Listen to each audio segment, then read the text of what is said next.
Welcome to the cockpit. My name's Ryan and I'll be your pilot tonight.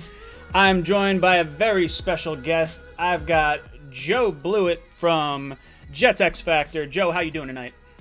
Doing well. Looking forward to the draft, which is in about, 70 or so hours. So we're all counting down, so I'm really excited. Oh yeah, really pumped, really pumped. Guys, I have a question of the day today. If you head down to the Jets Discord link in the description down below, I am getting a new puppy in the next month or so. It was usually a Jets-related question. I did not come up with a Jets-related question, so I apologize. I'm getting a new puppy at the end of May. It's going to be a golden doodle. If you can go to the Jets Discord and go down to the poll section, type in golden doodle. That's going to be the answer to the poll question if you want to get yourself entered to win a hat, shirt, or mug, something from the Jets Talk store. Guys, if you have not done so yet, Joe's information is in the description as well. His Twitter as well as his YouTube channel. Check him out. He does a ton of film breakdowns. But Joe, why don't you tell the passengers in the cockpit just what you're all about, why they should be tuning into your channel? It's strictly film. And you got turned onto my channel because you saw Marcus Coleman on my channel, played NFL defensive back. And on my channel, we go into draft prospects, we go into NFL guys currently on the Jets, and we get into techniques and leverages and concepts and different coverages and responsibilities. So it's really a film-driven show. It's not really like a talk show type deal. But I've had guys like Marcus Coleman on and Eric McMillan, guys who played in the NFL. I've had experience breaking down film, even saying it to college guys who liked it. I'm not just trying to blow myself up, but that's definitely my thing is the film aspect and the techniques and opening your hips with certain steps and a bunch of different things. So if you want to learn about players, like I have a bunch of guys up there right now who I'm sure fans aren't really interested in chase on right now. But if the Jets draft Andrew Thomas, you want to go to the channel, check it out. Break down Thomas for over an hour with his technique and his strengths, weaknesses, etc. So. Yeah, it's been absolutely incredible watching. I don't know how I kind of stumbled across the channel, but I was like, so I wound up trying to reach out to Joe. I tried on Instagram, I tried through the Jets X Factor email, but I guess that got looped all over the place. And I was like, dang it, I'm just trying to get in touch with him. And then, last week we started talking, and I was like, oh, you want to come on the cockpit? And Joe was nice enough to come on and try to shed some light on some of our free agent signings as well as some of our hopeful draft picks and what we kind of want. So what we're going to do is later on in the show, we're going to start call-ins at 8:30, kind of like how we always do. So we'll go back and forth, kind of get some of our own. I'll try to get some of Joe's opinions on everything going on in Jets world, and then we'll open the phone lines so you guys can ask Joe your questions. We can kind of talk about what you guys want to talk about. Sal Massa, thank you so much for the $5 super chat. Joe Douglas stated they will take best player available. Every outlet is saying tackle. Do you realistically see any way we go wide receiver at number 11? Joe, I'll throw it to you before I give my thoughts on it. What do you think about the comments Joe Douglas said today? I think a lot of it's like coach speak or GM speak. And you're not going to say, okay, we're not going to take best player available. We need a tackle. And then you take a tackle and he's wondering if he's the best player available type deal. So they're always going to say that in terms of what they should pick. Obviously I'm torn a little bit just because I like Judy a lot. I even like Lamb a lot. They're my number 2 and 3 player on my board of the guys I've personally watched. Mm-hmm. But in terms of building a foundation, I still think they need offensive line. So I think offensive line should be the pick. It probably will be the pick based on Joe Douglas's background, but I don't think him saying that really means a ton. You can't really read into a lot of comments that coaches, players, executives make. Yeah, they're always going to say the best possible things because it's not like they're going to come out and say like, oh yeah, we're really looking at the number 2 left tackle. You want whatever happens at the end of this whole process when the Jets make their selection at 11. The words that Joe Douglas is going to say, he's going to say, we got our best player. We had him ranked much higher. I can't believe he fell to us. We're so excited. Exactly. Yeah. That's going to be the whole spiel we wind up hearing. So let's get to the other. They're not going to say, yeah, you know what? We really liked Wirfs, but unfortunately Thomas fell. He's our 4th tackle, but we really need to pick him. So it is what it is. So let's touch on that real quick. It's sort of the second part of that question that they were asking, and it was, do you think there's a situation where the Jets do go wide receiver? We just saw the flag test from Becton the other day. Does that potentially cause a little bit of a shakeup with the whole left tackle situation? Does he go 4th of the left tackles and then wind up maybe not being selected by Douglas if he's looking for maybe a high character guy? Now, he also did say something along the lines of, everyone makes mistakes and things like that. So I think he's kind of leaving the door open for that. But do you think what situation do you see the Jets taking a wide receiver? If I had to bet my bank account on it, it's the Jets not having one of those top four tackles there. They need to build that offensive line, especially considering how obviously Sam Darnold didn't have any time to throw the ball. Bottom of the NFL in terms of snap to throw the ball in the NFL, and Le'Veon Bell got contact behind the line of scrimmage more than any NFL running back. So they need that offensive lineman. A lot of people will bring up the argument, which I'm sure we'll talk about. Oh, well, do you want the fourth best tackle versus the best receiver? But this isn't a normal tackle class. All these tackles in other drafts would be the number one or number two guy. So even if Becton does fall to the fourth tackle, he would probably be the best tackle in 2018, 17, 16. Now with Becton, does that drop him a little bit to certain teams? It might, and I think there's a reason for that. And it's not because we don't know exactly what it was. I think, so we don't know exactly what it was. Assuming it's weed. Yeah. Weed, whatever, do it. I don't care. My problem with that is, especially coming from my line of work, I work in law enforcement. It's the discipline. You know that during that time you're going to be tested. Don't do it. You could do it, and I've Marcus Coleman played the NFL. Players know there's an 8 to 9 month window you could do that. They test you during certain periods until you get flagged, you get tested more. But it's just the stupidity of doing it. Listen, I can't go to work with a white undershirt. Do I like that? Is it illegal? No, it's not illegal, and it's kind of stupid, but I have to wear black undershirts. You get in trouble. So it's dumb, and it might drop him a little bit, but if he's there, I'm still taking one of the tackles. I have preferences in who they take, but I would still like to see a tackle, even though the wide receiver might be the flashy thing to do. And I was on a podcast, and I kind of described it like, okay, the tackle is like, okay, you got $2,000. You got to fix the back porch, or do you want to go out to Vegas with that $2,000 for a night on the town? You would love to go to Vegas, but the smarter thing to do is to fix the back porch. So it kind of is what it is. So that's kind of where I've fallen on a lot of things. I've said left tackle should be the pick 110% at 11. My thought process with a lot of what's going on with the draft is like, well, maybe Joe Douglas only likes 3 of the 4. Maybe he doesn't like all 4. And then whatever that fourth one is that winds up falling, like, I don't know. Do you have any sort of feelings on like Wirfs at all? Like, I know with Wills, at least he played the blind side to Tua. Wirfs was the right tackle, did not play the blind side. Is there any sort of concern with him? So Wirfs actually, there was games he actually switched from left tackle to right tackle. I believe it was Iowa State where he'd play right tackle some snaps and then left tackle in other snaps, and he looked just as good on both sides. So he could play left tackle, I'm sure. And he's a guy with some diversity in his game where, okay, let's say, Fant is more comfortable at left tackle, then you could play Wirfs at right tackle. So I like his diversity in his game. And now with Wills, I know this will come up eventually. So left tackle and right tackle, yes, left tackle is more important than right tackle, but it's not by so much where you want a guy to just move to the left tackle. And it's not as easy as Madden. Okay, he's an 85 at right tackle. I want to move him to the left tackle. He's going to be 84. It's not that easy. Try to eat with your left hand instead of your right. Try to do a layup off of your left foot instead of your right if you're whatever handed. Punch with your left hand instead of your right being your power punch. Like, there's a lot of things that go into that. So can he do it? I'm not sure. But at the same time, it wouldn't prohibit me from drafting him in terms of Wills if he was there, because right tackle is very important. Left tackle is the blind side for most quarterbacks. But right tackles also see the better rushers. The Von Millers, the Khalil Macks are all on the right side of the offensive formation. So there's pluses and negatives, but so I think either tackle position is fine, but Wirfs does have the versatility to play either. Oh, very cool, very cool. St. Nick, thank you so much for the $10 super chat. I coach Marcus Coleman's daughter for soccer. Also have coached Tony Dorsett's, Emmett Smith's, and Charles Haley's daughters. So very cool. That's awesome. We were just talking about it. Marcus Coleman, I've done 20 plus podcasts with him. He's a legitimate friend of mine. We'll text and stuff like that. He's a good dude. I like Marcus a lot. So that's awesome. 2613 Mike, thanks for the $5 super chat. Ryan likes Lamb. Joe likes Judy. Fight it out.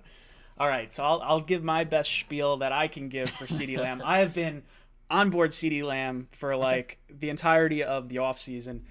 And don't compare him to Hopkins. I'm going to warn you. See, I've said it, and I know it's not 100% accurate.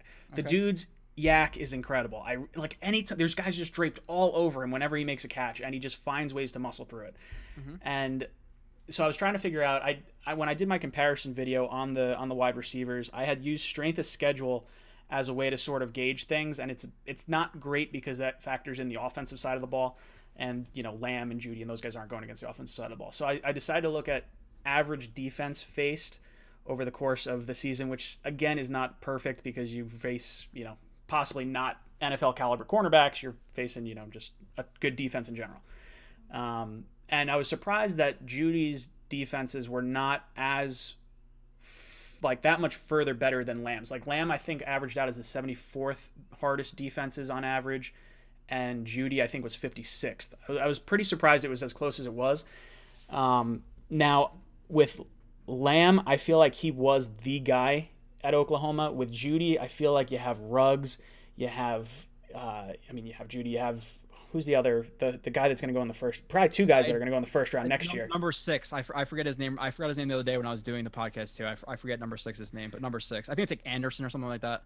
Yeah, it's something with it. It's something with an A. But I was just like, you know what is the star-studded cast that's around Alabama the reason why Judy looks so good? Now his routes are crisp. He comes off to me sort of like I don't want to say Antonio Brown, but like when I think of like really good route runners, he just sort of pops in there. Chad Ochocinco was one that I always like sort of enjoyed as far as like a route runner goes.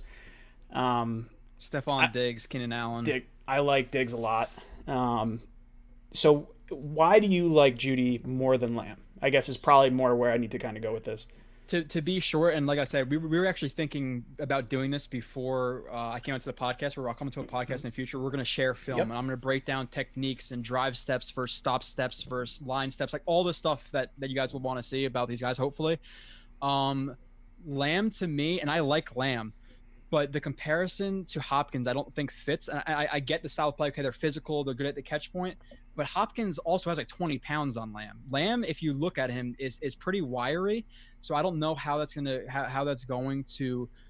translate to the NFL. And when I personally watch guys in college, I'm trying to evaluate their film. I think the thing that translates the best is route running. Mm-hmm. Jerry Jeudy is a very, very good route runner, whether it be at Alabama versus Alabama State or whoever they're playing. A route's a route, and he knows how to run them. He knows how to attack leverages. He knows how to attack the blind spot. He knows how to get his feet under his frame. He knows how to stop step. He knows how to sell his stems. He knows how to do all of these things, where Lamb has route running ability as well, but a lot of his production came off of yak. And getting yak in college is a lot easier than NFL. Guys, that Texas play, I'm sure everybody see that Texas play. Flea flicker, he's up the right sideline, catches the ball, there's 5 guys around him, he runs for a touchdown. That's not going to happen in the NFL. It's just not. So he saw a lot of space at Oklahoma, and the guys aren't going to take as bad of angles. The arm tackles aren't going to be as easy to break. There's a lot of things that aren't necessarily easily translatable in terms of like the yak. I think he's good, but it's not going to be as drastically good as it is at Oklahoma. So when I was looking at Lamb, I was looking at the weight, and it sort of confused me because the style of play is so different. But Lamb, I want to say, is 190 pounds at 6'2". 198. 190. Okay, so he is bigger than Robbie. I was going to say Robbie, I think, is 185 or something like that. Robbie Anderson, listen, I'm 185 pounds. Robbie Anderson is not 190 pounds. I will bet all of my money on that he's not 190 pounds. There's no way. He's so thin. So okay, he's like 170. So before I go into too much, before we go too rogue on things, I want to get to the next super chat. But no, it's okay. I want to get into some of our free agents as well before we hit the phone lines. But Joe asked, thank you for the $1.99 donation. If Becton is available at 11, do the Jets take him? I said yes. I think you do. I think he's huge. You just can't teach 6'7", 360. Mm-hmm. So the thing with him, and I just brought up on a podcast I recorded, my concerns with him is he dominated a lot of guys who are 230 pounds with bad technique. That bad technique versus a guy who's 300 pounds, he knows what he's doing with his technique and leverage and hand placement and drive and how to get his feet properly placed. It's a little bit of a concern, but I think he's a freak of nature. He moves well for 6'7", 35-inch arms was really great. One of the concerns that I have about him, though, is considering how big he is, I don't know how his body's going to hold up. He doesn't have injuries now, but your joints are not made to hold 370 pounds. They're just not. So I worry about that in the future. But with saying that, he could fit in the outside zone, inside zone, mid zone, whatever zone you want him to. He could play in power if you want to pull him, if you want to do anything. He's really scheme diverse. So if he's there, obviously depending on who else is there at tackle, I would take him if he's the 4th tackle. So you would take him even if he's the 4th ahead of Judy or Lamb? Yeah, and I made a board of, in my perfect world, if the Jets had no need, who Yeah. would I would pick, and then the Jets board what I think they should take, and back then all the tackles are above the receivers, even though Judy's my number 2 of the guy I watched, Mhm. and Lamb is my number 3. And don't go crazy, people. I haven't done Burrow or Tua Tagovailoa or Okuda. I haven't done that because the Jets aren't drafting them. So I did Jets guys. So Yeah, makes a lot of sense. All right, so before we get to the phone calls, we got about 10 minutes. I want to get your opinion on some of the free agents. Who are you excited that the Jets got? Who do you think might be a little uh, maybe overhyped? overhyped. Yeah, who are you kind of, how do you feel about the Jets offseason? So obviously with the Jets and the offensive line, you'd have liked to see them sign Conklin for the price he got. I thought he was going to get $16 million ish a year, and to see him get like 11, 12, I thought they missed out on that a little bit. But I think with his contract, let me pull it up real quick because his is funky because I think his is only really a 1 year deal. Like I think he's getting 20. I think he's getting like 20 million this year, and then well, I'm sure if it's a 1 year deal and he's getting 20 million this year, they're probably going to hold on to the second year. That's invaluable. yeah, That's it's not of big hold value. on, I'll pull it up real quick just so I have the numbers in front of me. Yeah, It was a little funky. but to So speak he's on got him, an while $8 million cap hit. Signing bonus was 15 million. So he's, I don't know, it's tough because like the signing bonus is spread out over a few years, but he's only getting 13 and 15 million the next 2 years. I feel like that's lining up for a like a renegotiated contract once the new TV deals are out. yeah, so maybe you'd have liked to see the Jets sign him. Maybe you would have Mhm. liked to see Graham Glasgow. So I think they could have done a little bit more on the offensive line, but I think overall in terms of like who they got, listen, in terms of NFL linemen, you're huge. Like I said, your joints are made to hold that much pressure. Guys are getting hit into your ankles, you can't see, and you're getting folded over. So guys get injured a lot, especially the Jets in terms of their interior offensive line. Winters has had injury problems. Van Roten, Lewis, they've all had injury problems. So I think adding a lot of guys is smart. Would I like to see them maybe make a signing or two different? Yes, Mhm. but in terms of like who I like more, I think people, once I put up Fant's film, are gonna be a little bit more impressed with Fant. That, and I'm not saying I don't want him to be the starting left tackle. I want him to compete with Adoga. Just to preface That's that. exactly what I've been saying. But at the same time, he hasn't played tackle in the NFL for a long time. He didn't start. He played tight end in college, and I think basketball. So he's like new to the position. And his jump from 18, when I watched his film in 18, I started recording plays. I'm like, Jets fans are going to hate me for putting up his film because he was terrible. 19, middle of 19, he made a jump. And then end of 19, when he played the Eagles and the Niners the last 2 weeks of the season that he played, he took a really big jump. So guys take jumps in their 4th, 5th years. Jason Peters was on the Bills before he was on the Eagles. I'm not comparing him to Jason Peters again. But Yeah, Jason Peters is undrafted. Every situation is not linear. So am I saying he's going to be Jason Peters? I had to bet my house on it? No. But could he take jumps to being an average guy because he has the athleticism, he has the power? Yes. And he took steps forward in his technique. So I like him more than other people. I would also say Perriman. I like him more. You saw the show with Marcus Coleman. We both like him more than other people. I think guys who are overrated by Jets fans right now are I'm not going to try to pronounce his last name, but it's Peanut. I'm not touching that. I think he's a little bit overrated by fans, and I think Desir is a little bit overrated by fans. He gives me the vibes of like 2017 Morris Claiborne, bend but don't break, but not terrible type of guy, which is fine for what the Jets have. But those are 2 guys I would say that are uptick, I'm higher on, and 2 guys I'm lower on. Yeah, I would say I was not real high on Fant when we signed him because I was looking at a lot of the stats. I had a lot of people come up to me and they're like, "Hey, you should look at some of his last few games," and that's kind of where, I don't have as much knowledge in, but No, I have a list of strengths and weaknesses. I like athleticism, length, quick feet, speed in open field, loose hips, stop start ability, strength with good hand placement, confident in his movement ability. I'm telling, like, I have a bunch of stuff, so I'll be just a little bit higher on him. I'm looking forward to it. I want to see that video because I think watching Fant and like kind of seeing those key plays are going to make me feel a little bit easier. I've been saying Edoga that they took him last year in the 3rd round. They're going to have him compete for a starting offensive line spot. Now, and I don't even think the offensive line's necessarily set. Like I think we're going to see the best 5 guys play across the line regardless of position. Like McGovern, for all we know, could play guard. And maybe if Harrison winds up out playing, I don't see that. I like McGovern. He's top 10, 12. I like him. I didn't think about him. Yeah, I'm big on McGovern. I would say I'm very big on Perriman. Perriman was one that like I'm watching, and you look at the last half of his year, the only half of his year in Cleveland, and then the second half of the year in Tampa, and the guy feels like he's going to be legit. Like I don't want to get overly excited, but I think based on what Robbie got 12 for this year. Perriman got 6, at most 8 Yeah. for this year. Like, I think you're going to get. I put out a meme. It was basically a picture of a Coke can and a picture of a Pepsi can. It said the Coke was $1.20, meaning Robbie Anderson, and the Pepsi was 80 cents or whatever, meaning Perriman. Yeah.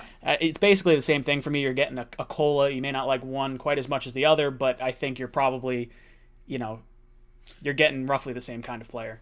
Yeah, yeah, and like I said, I messaged you. I'm really like the film. So Yep. he's definitely a different player in terms of, they both have speed. They're both deep threats. He definitely, in terms of his body, offers different things than Robbie Anderson does, being 6'2", 215, has that 4.2 speed, is more of a yak guy, contested catches. In terms of his route stems, he can hold his route stem a lot better than Robbie Anderson could. He can push off, chicken wing, whatever you want to call it, into his breaks. Again, a lot of people might not know what a chicken wing is, but I do. Yeah, it's kind of. So push off. Yeah, so he's better at that stuff. He's better at contested catches. And he needs route work for sure. But Perriman definitely lessened the sting of Robbie Anderson, but he needs to be consistent. And the common thing I hear with Perriman, because again, people go by stats, the 5-game thing.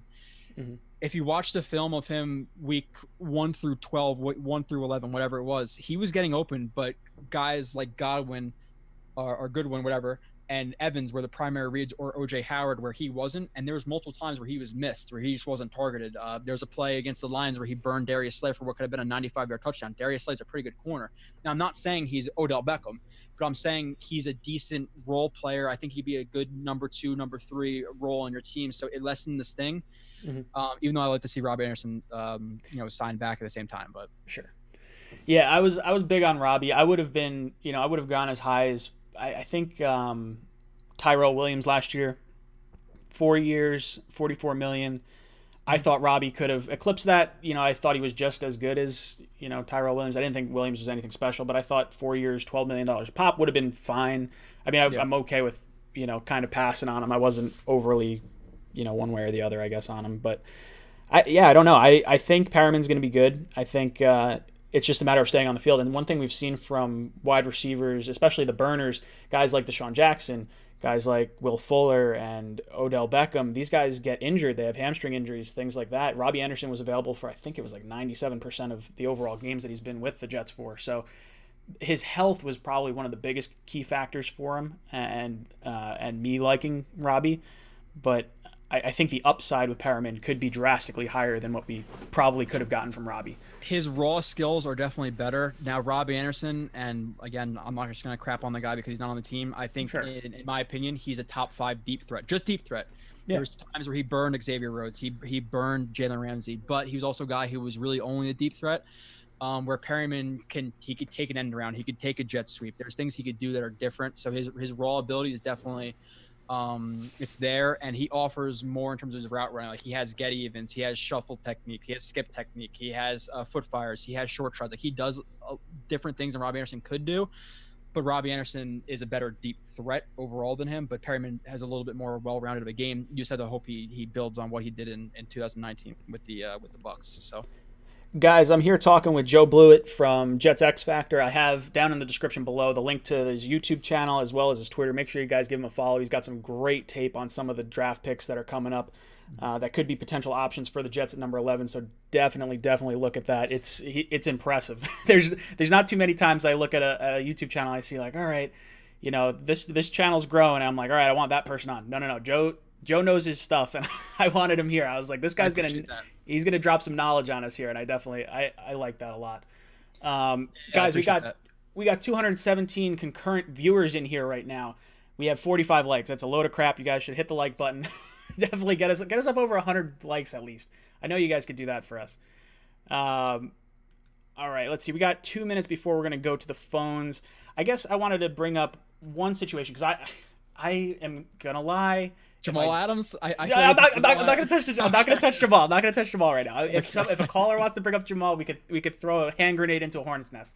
Okay. But I really like CeeDee Lamb a lot, and like I would love for us to take him. Like, I know offensive tackle is like sort of the thing, and I'm gonna give you my spiel for why I think the Jets might not go tackle in the first round, and I don't know if I'm going to be able to find the full thing, but so I was looking at some of the Eagles' offensive linemen, and aside from Andre Dillard, who was taken 26th, I think, last year, and Lane Johnson, who was taken 4th, whatever draft that was, the rest of that line was all third rounders or later. Jason Peters was an undrafted free agent. Now, that's not the norm, but you get other guys like I'm not even going to pronounce this guy's name. It's like Vaitai or whatever, the guy that went to Detroit on like a 5-year, $50 million deal. Yeah.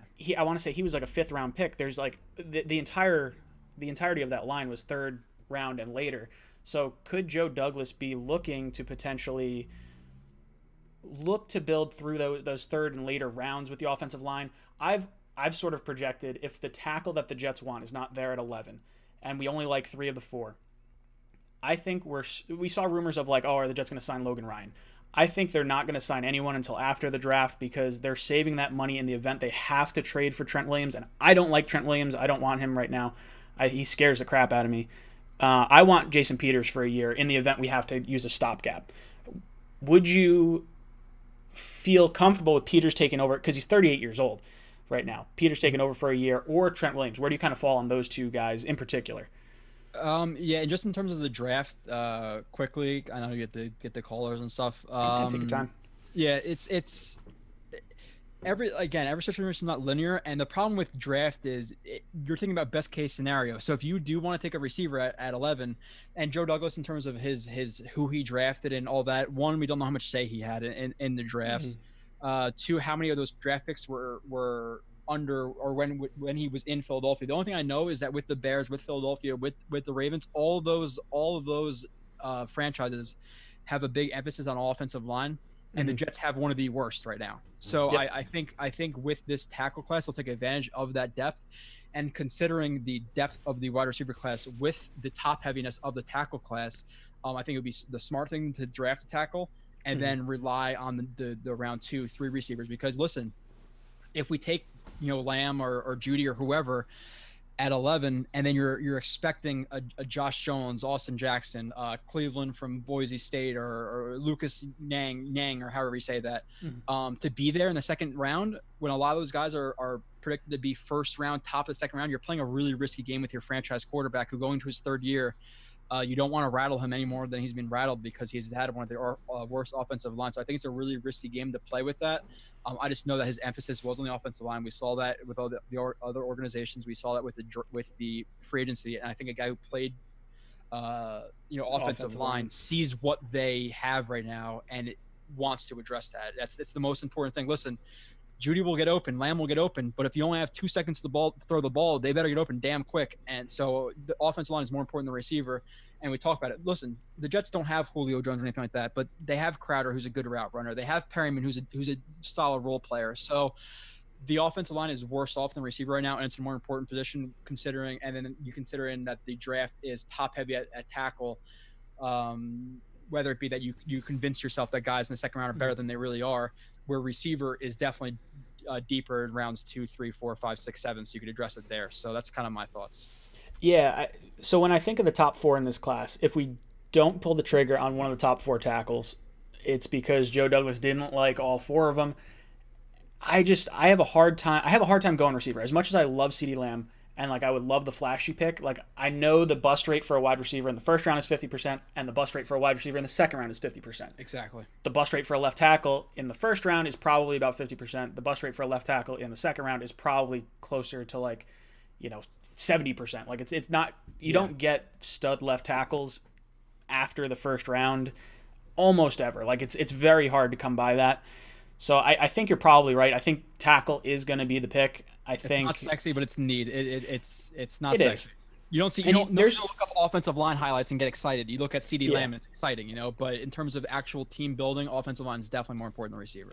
So I really let's talk about receiver in the 2nd round, because I think we all believe receiver is going to be the pick in the 2nd round if tackle's the pick in the 1st round. Are there guys that you're particularly looking at in terms of wide receiver for the Jets in the 2nd round? Is there someone that maybe blends well with what we currently have, or is it, who are you looking at in that 2nd round potentially? Yeah, I definitely just want guys who are talented. I think in terms of the Jets' need with their offense, you always want a guy who's a yak guy. You want the deep threat, then you want the yak guy. So I think a yak guy Yeah. would be the best. But in terms of guys who I'm hoping who fall, I know Mims won't fall. If Mims does fall, Hmm. jump on that. I really like Rager from TCU. He's a guy who's shifty. He plays bigger than his. I think he's 5'11". He plays bigger than that. I think they He's have a him guy. listed at 5'9". I gotta I look think at this now because it was like I think Rager's 5'11". But regardless, he plays. I'm pretty sure he's 5'11", but he yeah. plays bigger than he is. He's a yak guy. He runs routes really well. I think he has solid hands. So those are some of the guys I'm hoping who fall. In terms of yak guys too, who might be there in round two, Chenault is obviously a guy who was projected to be a first round pick, but now with the injuries, it's a concern. He's the best example of a yak guy Yep. in this draft, but I don't have the Jets medical staff. I don't know what they're thinking. I don't know what they have on him. If he's cleared by them, he's in the second round, take him. But that's a big question. That's a big if question. So those are some of the guys that I'll be looking to. Guys like Ayuk, like I'll be happy with, I guess. But the one, Mims, Rager, and Chenault be clear are some of the guys who I would really, like in that second round. Justin Jefferson, if people are going to question about that, he's not going to be there. He's going to go, he's going in first the 20 round somewhere. So most likely, again, the draft is so unpredictable. Every year that you can't predict, but there's stuff that's pretty ingrained right now. So. Yeah, I think the dead giveaways for first round pick for me are the top three: Judy, Lamb, Ruggs, Jefferson. I think Higgins probably goes in the first two. I don't know. For second round, I like Chenault. I think he plays like a running back. It's the guy's impressive power wise. Yeah. I would say Rieger and Ayuk are two guys that I kind of want to stay away from, and it's not because they're not good receivers. It's just because I kind of want a bigger body guy. So someone I love Mims, but Mims isn't going to be there. Mims, Chenault. I like Pittman. I think the second round might be a little too high for Pittman, but I've seen his stock kind of rise on some of the mock drafts I've been looking at. That's one thing that might come into play is if this whole virus thing continues and we have shorter OTAs. Sam has played with Michael Pittman. Even though it's not a connection in the last 2 years, there could be some kind of chemistry there. Do you see the Jets potentially making a move for Pittman maybe a little bit earlier than maybe the third round because of that connection? Yeah, I don't think it's necessarily just based on connection. It just could be, and that might play a part, in it because they did play, I guess, a year together. He didn't really throw to Pittman a lot because Pittman wasn't really playing a lot, but they were still in practice together, so that could come into effect. But with Rager, I would like a bigger body guy too for the red zone, but Adam Gase's offense, and a lot of people will crap on it. And listen, he wasn't. Maybe we'll get into that later. That's a very large discussion about Adam Gase. He was not put in a good position, but he should have adjusted to be very short. But I'm also not gonna. He's not as bad as people think he is. His offense is really based on horizontal separation and being in certain places that he wants you to be at certain times. So you really need good route runners in his offense and yak type guys. So that's why I like Rager. Now with a big body guy like Pittman, who's I think he's like what 6'2" or something like that. He has him listed real high. Okay, so he's huge. So he's a guy who, from the little I've seen, and again, I said it, I break down film. I think it's irresponsible to give really strong opinions on guys who I haven't really watched. But from the little I have seen, he seems like a good route runner who is also a big body. So I would really like Pittman. Second round, I don't think it would be a reach, especially when you consider where the Jets are in the second round. They're not number 6 in the second. They don't have the 38th pick or the 40th pick. They have the 48th pick. Yeah, they're picking 16th, middle of the round. Exactly. So if you like Pittman, grab him. And again, it's all projection, who's going to go where and all this stuff. So Pittman, teams might love him as a second round pick. So I would be fine with him in the second. Rager, Mims won't fall. There's a couple of guys there. I don't necessarily want a slot guy. 5'11" is big enough to play on the outside, but a slot guy like Ayuk, if I'm pronouncing his name right. I've heard it pronounced like 6 different ways. I goofed it for so long in the first few streams, and I was like, all right, maybe I should watch tape on this guy, and because I was never trying to portray any sort of thing, but when I mentioned his name, I was saying Ayuk, it's like Ayuk.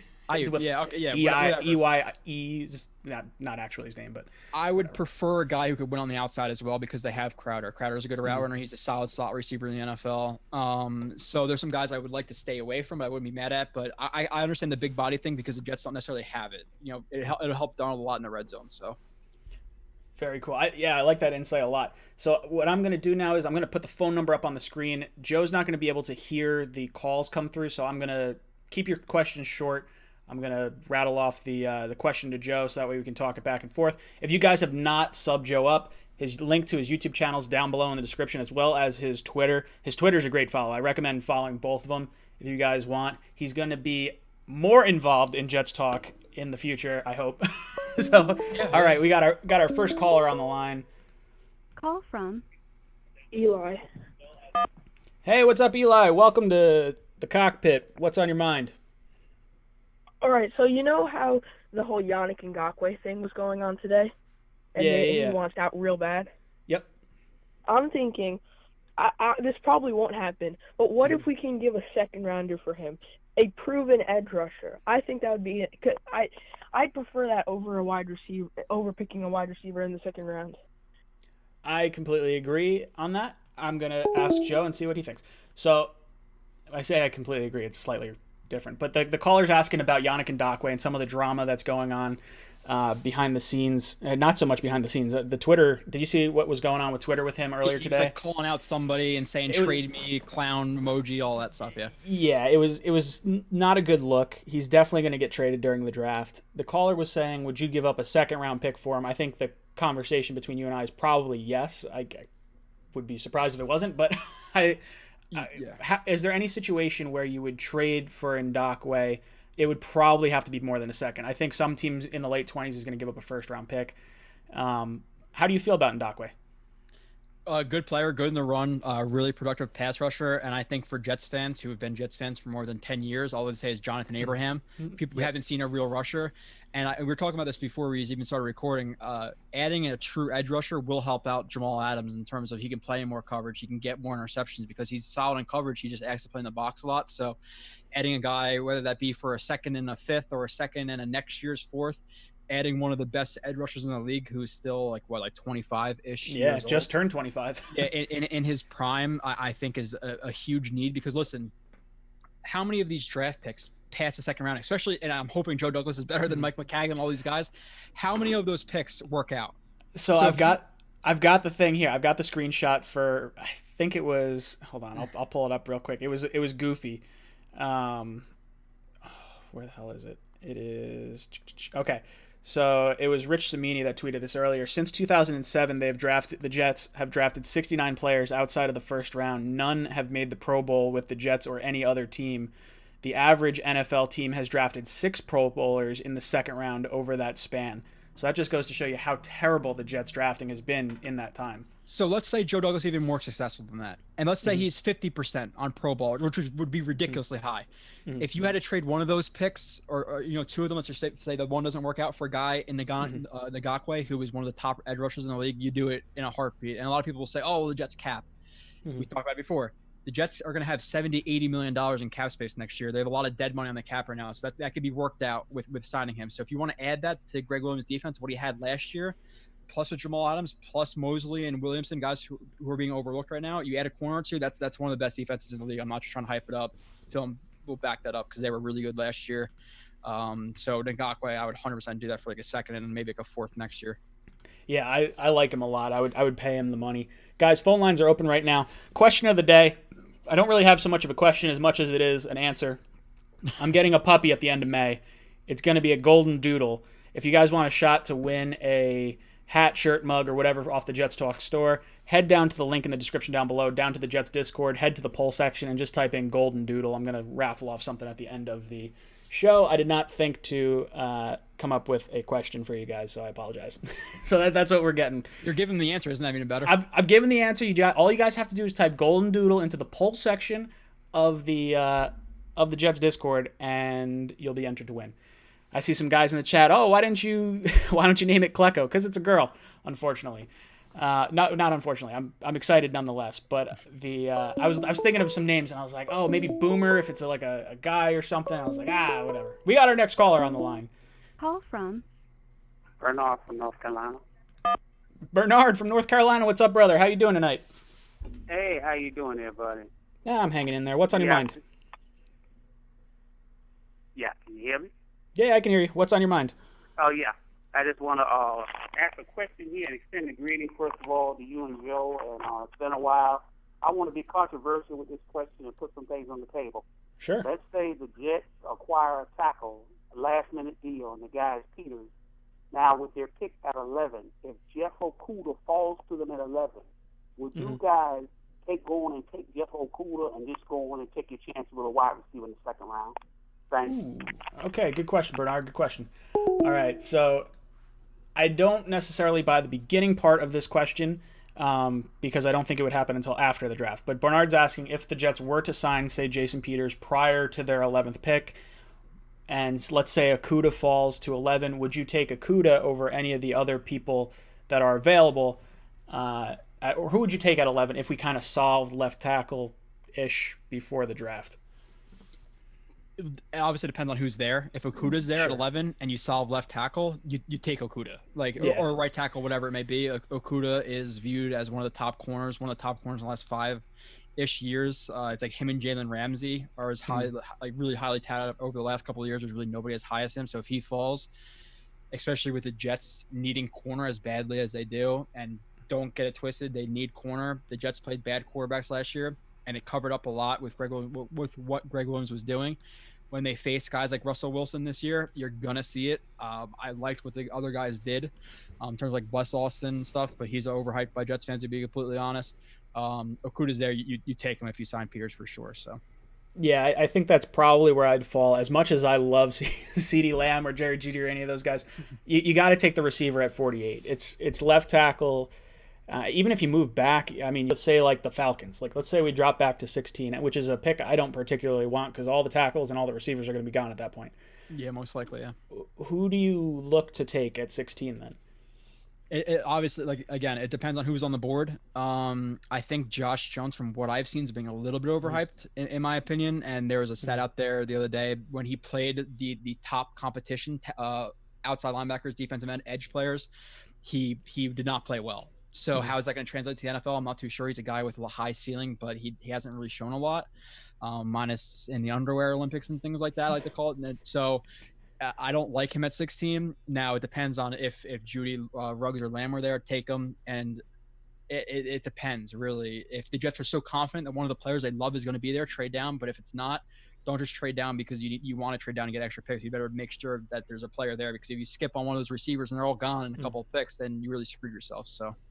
Yeah, I would have a hard time moving back that far because if the Falcons are coming up, they're coming up for either, I think, Kinlaw, maybe Henderson, and then if you're dropping back that far, I think the receivers, I think the tackles are gone. Maybe you're looking at an edge rusher, which after Chase Young, I don't really see an edge rusher that I really love until maybe the third round, or end of the second round that I would prefer the Jets take. I'd probably lean corner at that point because even the receivers, I like Justin Jefferson a lot. I don't know if I want to pull the trigger on him at 16. I don't know. It would be a tough situation.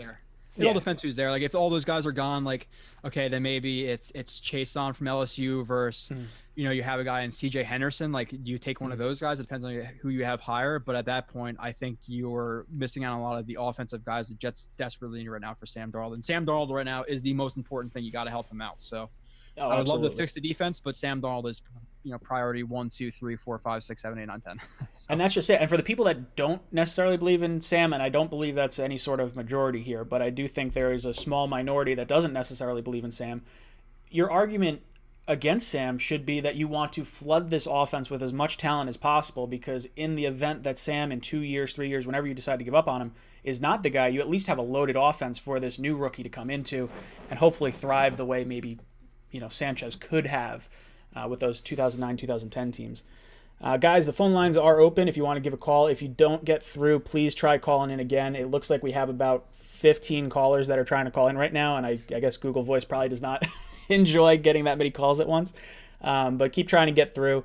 If you have not followed Joe on Twitter and YouTube, his links to his channels are down below in the description, so make sure you give this guy a follow.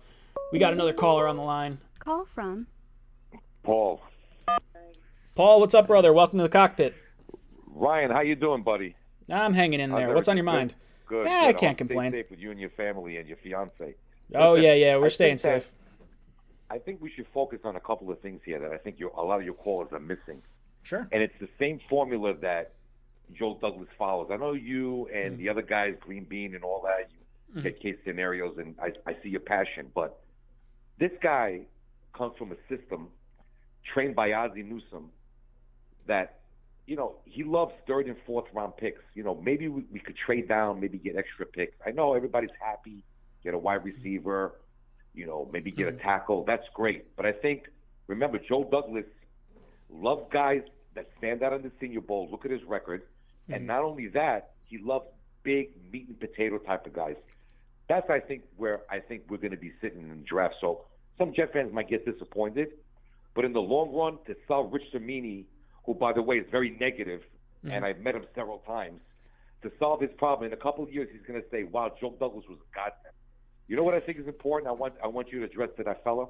You know who would be a good idea for the Jets to get? Because we have a lot of gutsy guys on defense, like Burgess, Bless Austin. Logan Ryan will be a great signing for us. If we have to wait till June, I'll wait for that guy, because last year, up to the midpoint of the season, he was ranked one of the best. He was an MVP choice for a defensive player. That's who I think the Jets should go for. Ryan, stay safe, buddy. Awesome. Thank you so much, dude. All right, good call. Long call. I'm going to try and figure out how exactly to to address it. He wanted to bring up some guys like Logan Ryan, bringing him in as kind of like a gutsy guy onto the defense. But he also really, the main part of his question was, Joe Douglas comes from, Baltimore and Philadelphia, areas that or guys like Ozzie Newsome who have drafted well in the second and third round. So should we be looking at more of an emphasis on Joe Douglas trading back? Now, my gut feeling on this, I was watching an Eagles stream the other day with Philly 500, and he was talking about how, I believe in the 6 or 7 drafts that Howie Roseman's been there for, he has traded, I think it was 7 or 8 drafts. I think in 6 of them he has moved either up, forward, or backwards. So I think Joe Douglas is very much open to moving around in the draft. This is considered a draft that is supposed to be, I guess, deep with that mid-round talent. I just have a hard time trading back and giving up some of these premier-type blue-chip players that are considered kind of locks for, say, a second round pick. You could probably get me to do it. A third-round pick, I'm probably a little more on the fence about. Where do you stand on like trading back, and what's your kind of, I guess, sweet spot or thought process on it? Yeah, obviously it's great to add picks, but it all depends on how you feel the talent, kind of goes into it. Like, okay, if you're going to trade back in the second round and you're passing on an AU, and you feel that you could trade back 10 picks and a KJ Hamler is going to be there, they could do the same thing. And there's not that much of a difference. You could add a 5th, 6th round pick and take another shot at the dartboard, because those obviously anywhere beyond even round 1 is really a dart throw. Obviously, the lower you go, the lesser the chances. But trading back is great, but it has to equal the value they're kind of trading back too. So like, it's not, you don't want to just trade back to trade back. If you're going to trade back because you love a player at 48, and then there's not many players you see after that player, then don't trade back. But if there's a couple players you'd like, then yeah, trade back a couple spots. So trading back is ideal, but you also don't want to screw yourself, to be kind of short. So yeah, that's exactly it. It's the whole, we brought it up with the Falcons thing too. If you slide back to 16, which has kind of been the rumor, I feel like the whole Jets and Ruggs kind of thing that's been going on with like the little flirting there at the draft or at the combine, and then in the past few days, I think they're trying to get like Denver to jump in front of them, like try to trade up with. Believe nothing in March and April. Oh yeah, well that's just it. It's like, are they trying to get someone to move up the board so that way one of those tackles falls down? That feels to me like what the correct answer would be. I don't think we're going for Ruggs. I really don't. I have nothing against him. I think he's good. I think he's someone that is so game breaking from a speed perspective. He's just, you have to account for him. Like I get Judy and Lamb are phenomenal, but I think Ruggs just brings such a different, like, you're not going to find 4.2 speed necessarily in the second round. Like, you might be able to find a bigger bodied guy, like maybe not a Mims, but what do you think about Claypool? I like Claypool a lot, and I don't know like what actual people that watch like real hardcore film. Yeah, he's a guy who I haven't watched a ton. Okay. But he's 6'6", And He was a he was a tight end, and then now he's a receiver. So I don't really know how great his routes are and how used to he is at working on the outside. If he's there in the third round, then yeah, sure, wherever the Jets like him. But he may be a good option, especially for a guy for the Jets. He might not be a guy who's a primary role, like a role player between the 20s, but getting a guy who's 6'6" ish, I think, in the red zone would be huge for Sam Darnold. So I wouldn't hate that pick, but I forget what else you were saying with that question. Yeah, I'm just kind of spitballing some big receivers and what we could potentially do with trading down and whatnot. 2613 Mike, thanks for the $2 donation. Adams to Carolina for their first and fourth round picks. So it's not gonna happen, I don't think. Carolina's picking 7th, I believe. I think they're right after the Chargers. I had this whole trade thing worked out with what could the Jets potentially do with Jamal Adams, and I said if Detroit's looking to take Isaiah Simmons at number 5, would you swap number 5 for Jamal straight up to get your choice of any of the left tackles? Are any of them different enough or more of a lock for you to go up to say number 5? Nope. No. We talked about it, and I knew we were gonna get into the Jamal Adams thing. And I don't want to I don't want to harp on it, but the value that he provides the team, not only on the field but off the field, is immense. When you have a locker room of guys who all look up to Jamal Adams and know what he does for the team, a homegrown guy, one of the best defensive players in the league, probably the best safety in the league, and he plays his ass off, does everything he can for the team, and you trade him for a couple of picks, I wouldn't love it. And yeah, it sounds, people love the idea of, okay, let's add another guy. But how many of these guys in the first round are bust? And we think we know about players, and I think watching film, I think I know about players. But if you trade him for that first round pick and that guy's a bust, and you have Jamal Adams, a generational type talent on another team, I believe is generational talent, and that pick doesn't hit, you better watch your ass, because it's just not good business. So Jamal Adams is one of the best defensive players in the league. He could do he could play in the slot. He could do any zone coverage, cover 3, cover 4, cover 6, replace. He could do all these things that I watch him do. Fill the A gap, B gap, be a force player, be a guy to spill guys. He does everything for the team. So to trade that versatile of a safety, in air quotes, he does a lot of things. I think would be foolish, because even if you love one of the tackles, if you can guarantee me, okay, Wills is going to be a Pro Bowl right tackle for the next 10 years, then yeah, maybe. But that's not the case. You cannot guarantee me anything in the draft. So that's, Yeah, I mean, you look at some of the previous draft picks. Even if you look at the DeBrickashaw, Ferguson, Mangold draft, the top 10 is littered with terrible players. The only player that really earned his Chance Warmack, all these guys who are picked in the top 10. Eric Fisher, who's a decent tackle. Mm-hmm.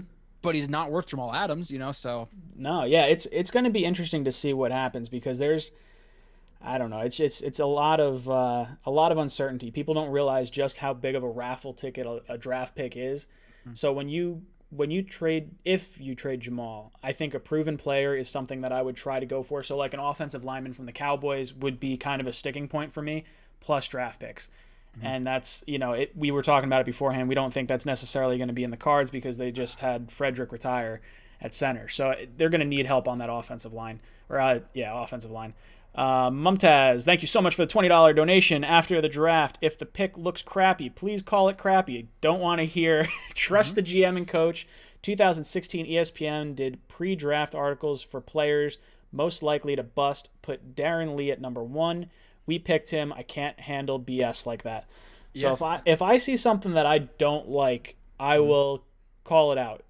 The issue here is that I trust Joe Douglas way more than I trust myself. I was so hyped on Ja'Kai Polite last year, because I was like, oh, we got, comparative, like, I'm okay with Ja'Kai Polite swing and miss in round 3, because you're drafting someone who was considered a first round talent. But I was all about it. I was like, oh, this is going to be great. And the dude never plays it down in the NFL. And, I wind up with cake on my face. So, yeah, there's a lot of things we don't see behind the scenes. So, there could have been concerns and red flags there in terms of his work ethic and what he recognized on film and stuff that maybe if we were privy to, that we wouldn't have liked the pick. But in terms of on-field talent, what I watched at Florida was he had an extreme burst. His second gear was ridiculous. His spin move, how tight it was, his foot placement was all really good. So I was fine with that pick too, but we don't have the knowledge that the Jets have in terms of what they're accessible to. But in terms of like the film stuff, like listen, and I think that's the good thing about what I do is the film does not lie, and I'm not going to hide film. So if I see a guy like, Desir, who people are really high on, if I see bad technique, I'm going to call out bad technique. So I don't really try to do that. So I think that's one of the benefits of what I do. And like I said, it's all listed strengths to weaknesses. So it's all like the NFL.com stuff, strengths and weaknesses. And maybe I'm not as good, maybe I am, whatever. But I think I do something different where I show the film. I show you, okay, everybody's talking about Tristan Wirfs, his footwork, he opens too soon, his gait. How many people know, okay, what is he really doing when he opens his gate? Like people, what is that? I'll show you that stuff, and I'll show you like, all that. So if you go to my channel, and if I come on here, which I plan to after the draft and break down these guys, I'll tell you if they're bad. I don't have a problem hiding that. I've called out plenty of Jets players and people are like, oh, you're stupid. Just like I'm a little bit higher on Chuma Dogan than some people are, but it is what it is. That's what the film says, but. Yeah, that's just it. Guys, if you've not tuned in to Joe's channel, they're linked down in the description down below. There's a link to his Twitter as well as his YouTube channel. Hit like and subscribe on both those. It's definitely worth your time. I stumbled across him about a week and a half ago, and I was thoroughly impressed with everything I had to hear. And I don't normally bring, people onto the Monday show unless I know them, or at least I feel like they know a good amount of stuff. And I feel like Joe knows his stuff. So I think it would go a long way for you guys to get some insight on some of our players. Guys, down in the description down below, there's a link to the Jets Discord. Head to the poll section of the Discord. Type in Golden Doodle. I don't have a poll question for you guys today. So if you type in Golden Doodle, that'll show that you know what kind of dog I'm going to be getting at the end of May. And then I will raffle one of those people off for a shirt, hat, or mug, or whatever you guys want from the Jets Talk store. All right, guys. Phone lines are open. If you guys are calling in and you can't get through, please keep trying to call in. We will try to get through to you guys. We're on here for about another hour or so. Man. Joe, how's your first time on the cockpit? How are you feeling? I like it. I like talking football, especially being like kind of diving into people who I'm sure haven't heard about me. I like getting new questions and speaking about new things. And there's a lot of people who might be like, oh my God, he thinks Noah Fant is better than other people do. I do. And I'll try to prove that to you guys when I break it down and do all that stuff. So I like talking to new people and discussing new things. So for sure. And I appreciate you having me on. Definitely. I see that you have some dedicated followers. So I appreciate that. Oh yeah. We get some guys in the chat. I'm sure we'll get into the Jamal Adams question at some point, because that blew up the chat probably like a month ago. I have this guy, Grandpa Mark, that always calls into the channel towards the end, and I had like 20 minutes left. He drops the bomb of like, they got to trade Jamal, and the chat just lit up. It just blew up. And yeah. I've been very much on the against Jamal Adams trade until relatively recently. I'd say within the last, whenever I released my Jamal Adams video, it was like 2 weeks ago maybe. And I get the feeling that I don't think he wants to be here. I don't know. I could be completely wrong on this. Yeah. I hope I'm wrong. I hope they offer him the highest paid safety contract. I hope Jamal is tickled pink. He gets $16-17 million a year, whatever it winds up being. Yeah.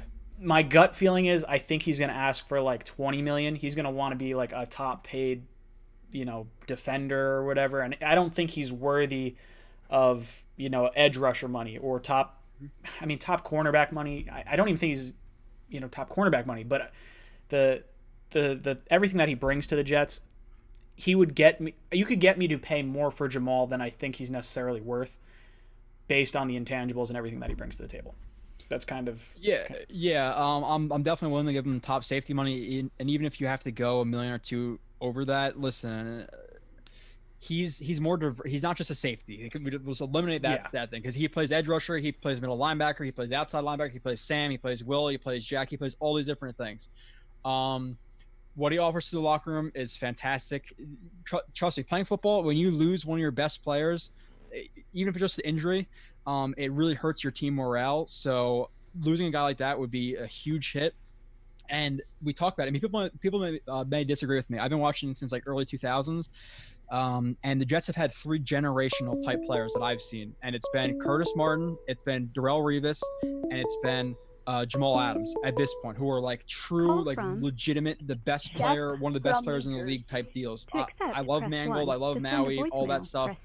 Or Maui. So I don't want to get rid of a guy like that at 24 years old for dart throws. Awesome. I apologize. I had a call come through as you started as you were just I'm finishing sorry. that last sentence up. Welcome to the cockpit. What's on your mind? So, do you think the Jets should draft Michael Pittman? Ooh, okay, good question. Good question. I do think the Jets should draft Michael Pittman. I would say I would pull the trigger on the second round if that's the decision that the Jets feel like he could make. I would say first pick in the third round that we have. I believe it's pick 2. I would pull the trigger there too. Either one of those spots. I think.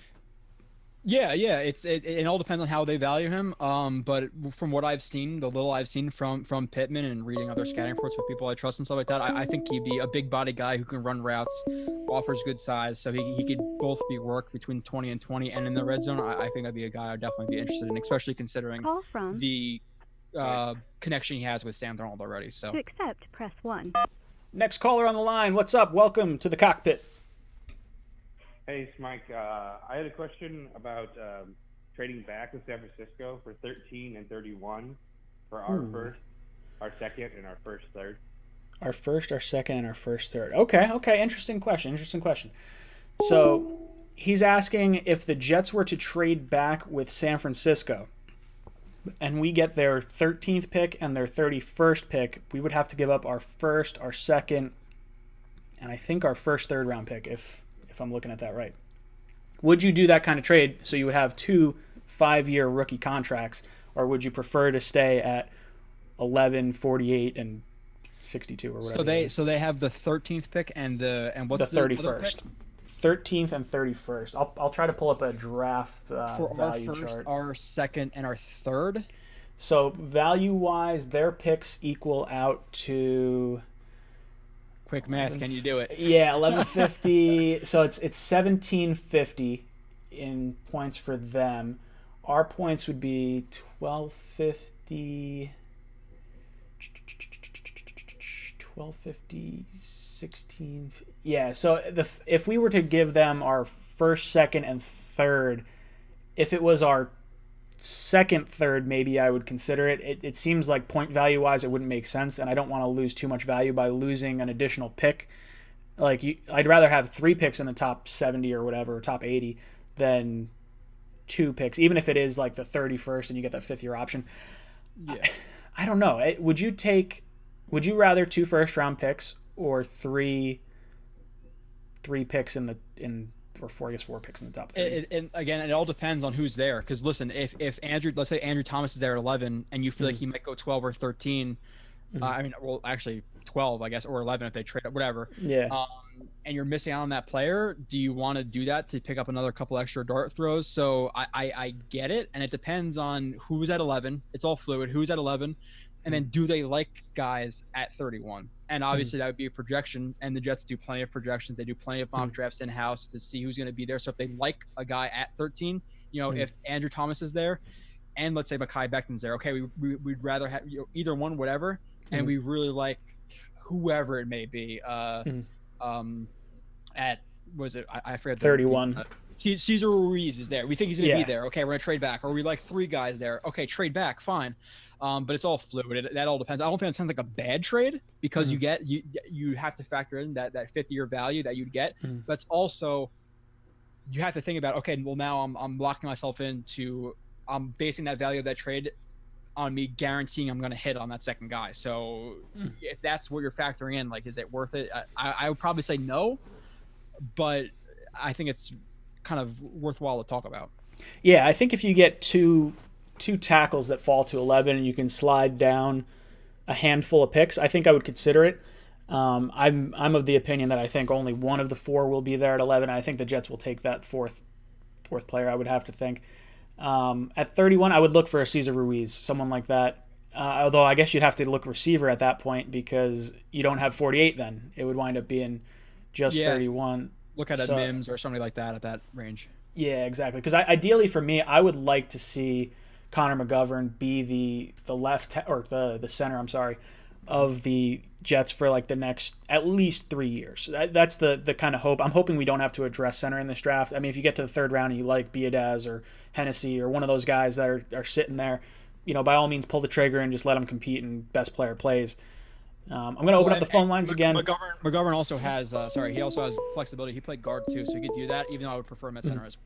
Yeah, no, absolutely. He's McGovern. I was shocked how similar he was to from almost like a Graham William. Glasgow, sort of like hybrid, I guess. To accept, Yeah. press 1. To send a voicemail. Next caller, what's up? Welcome to the cockpit. What's on your mind? Hey, what's going on, Ryan? How you doing, man? Nah, I'm hanging in there. Yeah, so just to touch on this again, I know you like touched on it like a couple weeks ago about Sure. Sam Darnold's top 5 games. Uh-huh. So I just want to hear your opinion and his opinion about it. And just one more question: are Sure. you guys doing a call-in show tomorrow, or Yes. are you pushing that back to the draft? Yeah, so we're going to do our call-in show tomorrow, and then we're also going to do call-ins on the draft. I think all 4 guys are going to be with me all 3 days of the draft. I'm not exactly sure. I'm planning to stream all 3 days of the draft right now, but the plan is to do call-ins for that. One more time, what was your question at the beginning? It was the top games for Sam Darnold. Okay, got it. Yeah, thanks. Good stuff. All right, so the caller wants to know what if you had to pick. He said his top 5 games. I'm going to narrow that down to 3. What would you pick as Sam Darnold's 3 best games as a pro over the course of the last 2 years? I would probably put the Texans year 1 at number 1, Packers at number 2, and I'd probably say either the Cowboys or the Giants at 3. I think they're fighting for 3, but those would be the 3 I would say. I like your first 2. I would say Detroit. His first game would be one of my more favorite ones from him. Are you talking about favorite or the best? Because both maybe. It's such a hard question because I I don't necessarily know if the first game with Detroit was his best game, but I think coming back from a pick 6 off your first throw in the pros and beating them the way they beat them. What a way to start! How many times it was at that time? Oh man, dude, I was going nuts. I was like, "This is amazing! We got our franchise quarterback!" Oh. Yeah, that first play though, I got like 16 texts like, "Oh, look at the Jets did it yeah. again!" Yeah. Oh, here's Sanchez. Lights it up. Yeah. God, So that was probably the best game, but in terms of like how he actually played, it was probably I would stick to the 3 I said, but I think the Detroit and how he bounced back was in terms of the position he was in on Monday Night Football as his first game against on the road. It doesn't get much more impressive than that in terms of like how his mental state. Yeah, I was definitely impressed. The Packers game was incredible. I don't remember the Texans game offhand right now. I remember it. I think we lost that game too. I think we wound up actually losing, but it was a good performance overall. But yeah, the Packer game going toe to toe with Aaron Rodgers is such a vivid one for I think a lot of people. All right, next caller on the line. Call from Vinny. Oh God, Vinny, what's up, dude? Welcome to the cockpit. Nothing. So give me a second. I'm gonna have a little trouble thinking right now. I got 2 fractured discs in my lower spine, and the pain is distracting me. Oh, geez, Vinny, it's 4:20. Get yourself some medicine. if your back's hurting you, Jesus Christmas. No, you have a question that I could rattle off to Joe? Because I've been hearing about the trade ups and the trade downs and all. Would it be possible to trade down?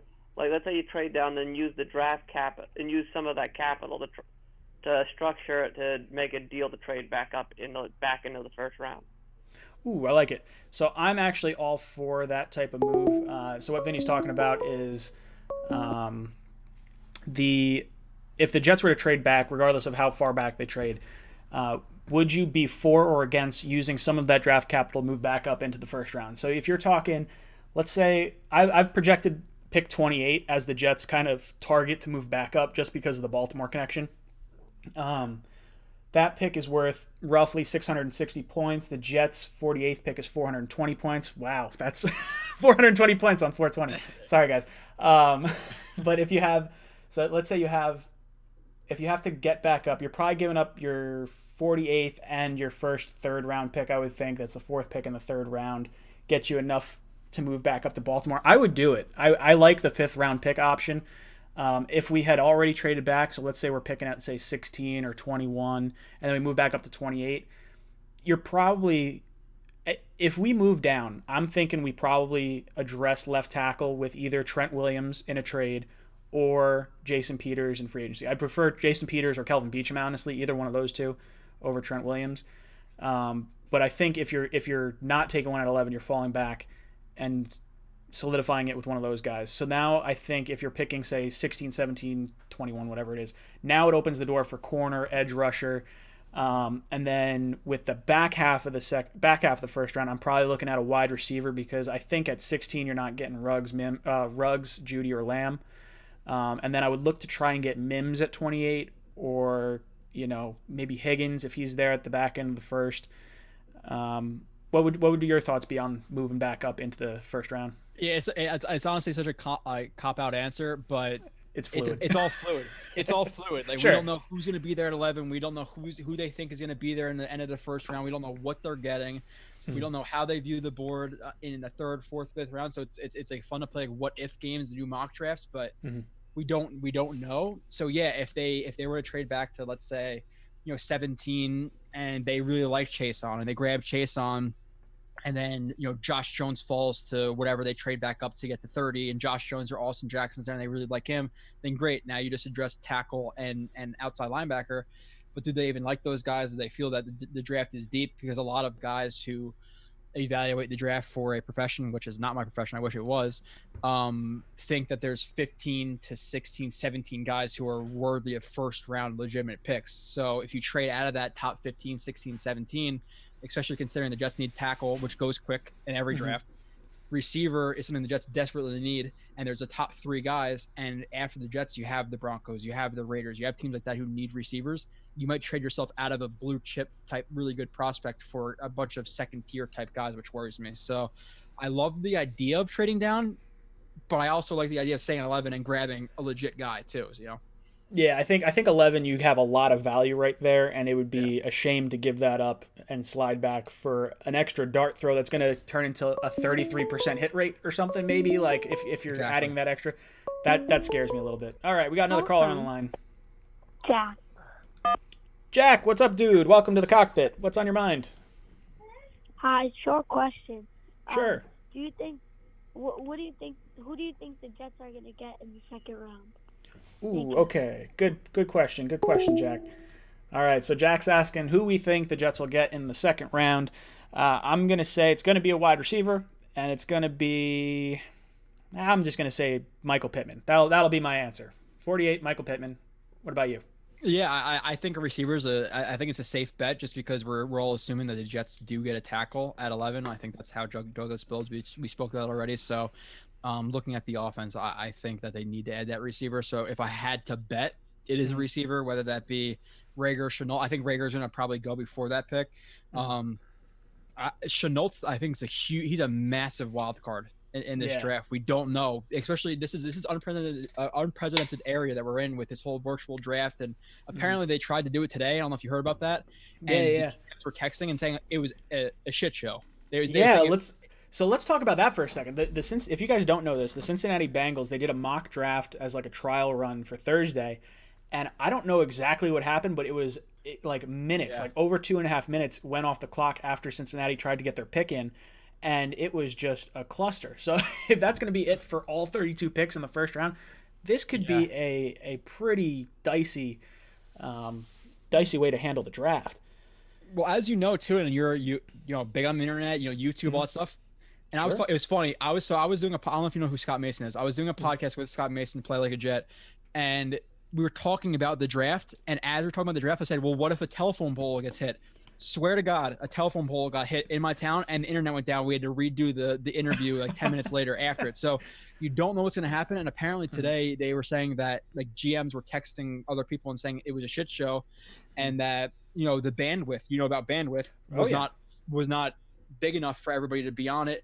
Guys were supposed to be muted who were not muted, and everybody was talking at the same time. And they said it was really, really bad. So I'm hoping that it gets figured out, and we all joke about it, but it's kind of true. Jets fans, that our pick won't go in, and then something will happen, and we'll end up drafting Kinlaw at 11. Like, oh my God, they need to figure it out.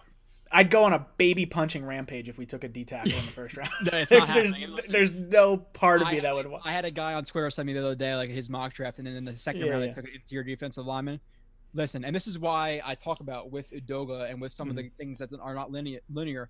How many guys? I'm not sure what your opinion was last year. How many guys want to cut Nathan Shepard Fadokasi was garbage, right? Yeah. How Fadokasi was a really good nose tackle. Let me tell you, people don't watch nose tackles. He was legit last year. So I don't know where I'm going with that, but let's just get the draft figured out. Sometimes I go on little tangents. No. Hey, it makes perfect sense. You need to have guys develop. And when you look at the way college has sort of transformed over the last few years, it's getting harder and harder to grade these guys, especially with the off-season programs getting shortened. You're having less hitting in practice. You're getting less reps across the board for players. What system did they come from? What system are they coming into? What was the role? There's so many different. What were they taught? A lot of guys get on Frank Pollock right now. Mm-hmm. Frank Pollock is one of the most highly touted guys in the NFL. I'm sure you talked about it when he was signed with Jets offensive line coach.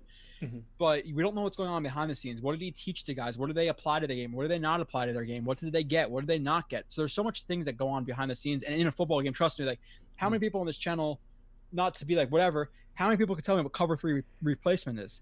Like that's a basic coverage that a lot of people don't know what it is. So, and there's things, there's palms coverage, there's trap coverages, there's so many different things that like people don't see, and it's easy to, okay, Sam Darnold, what were her stats? Oh, I don't know what his stats are. I won't look up the stats.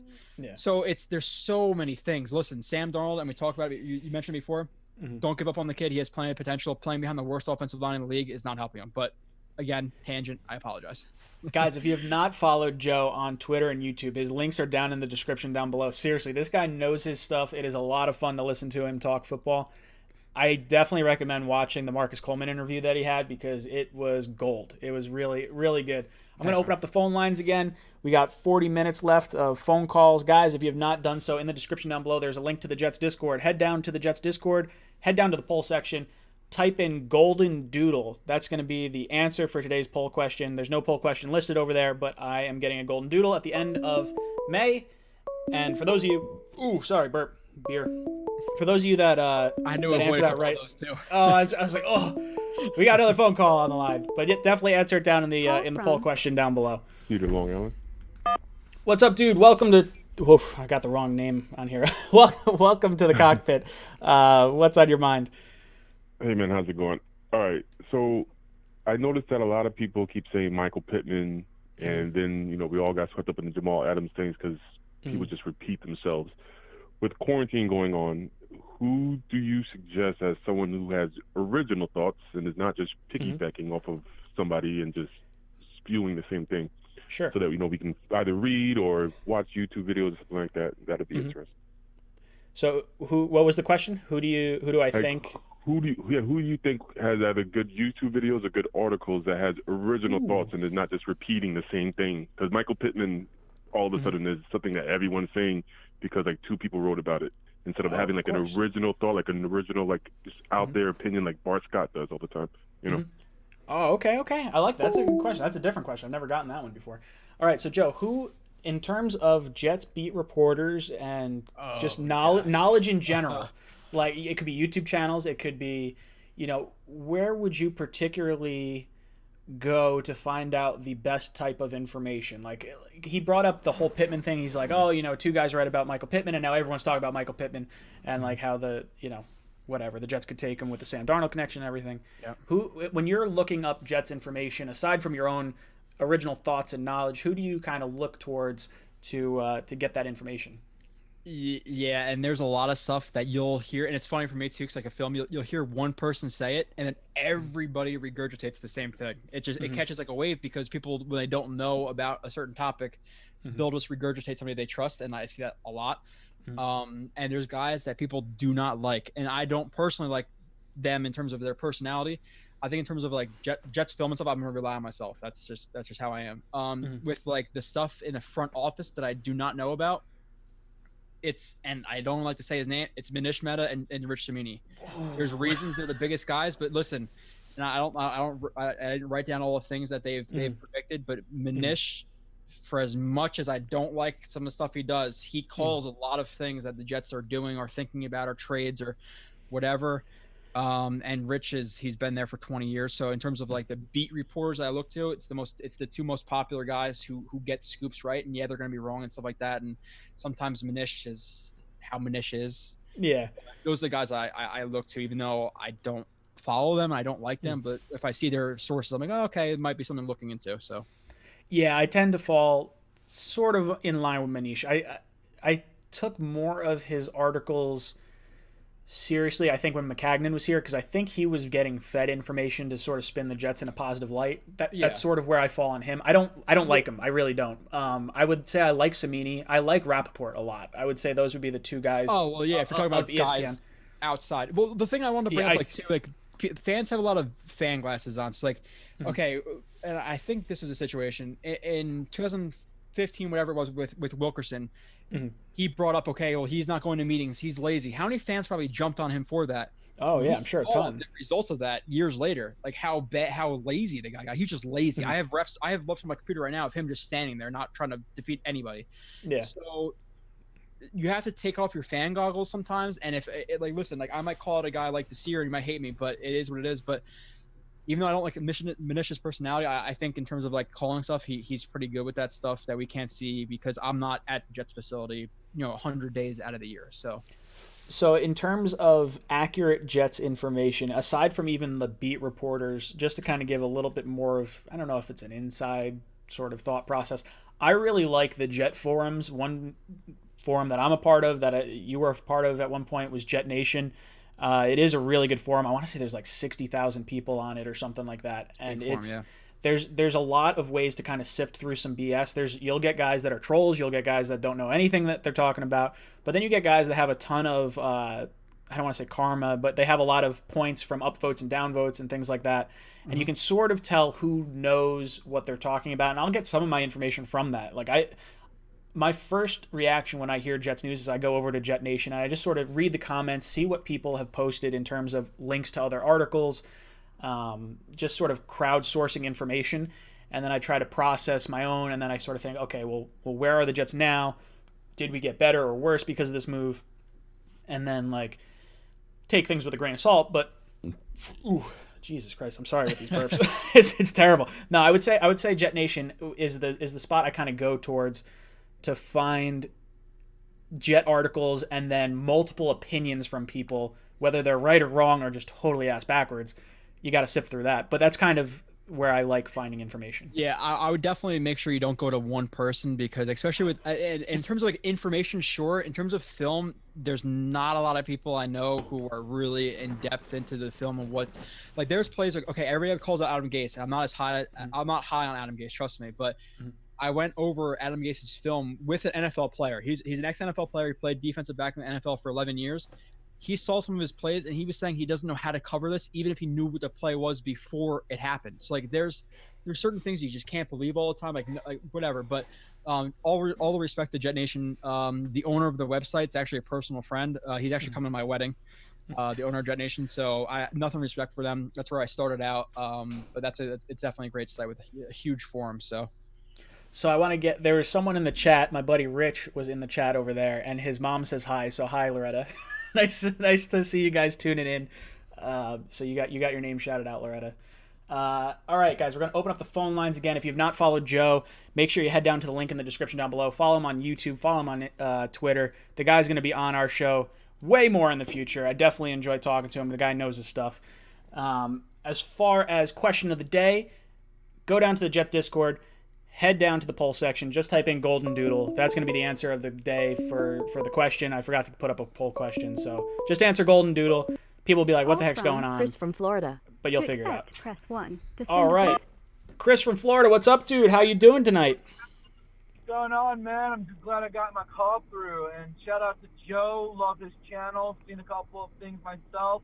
Love what he's supporting on Fant and Adoga. I love what he's saying. Awesome. Yeah. So Chris is giving you high praise on all your breakdowns and your thoughts on Fant and Udoga. Chris, what's your question of the day?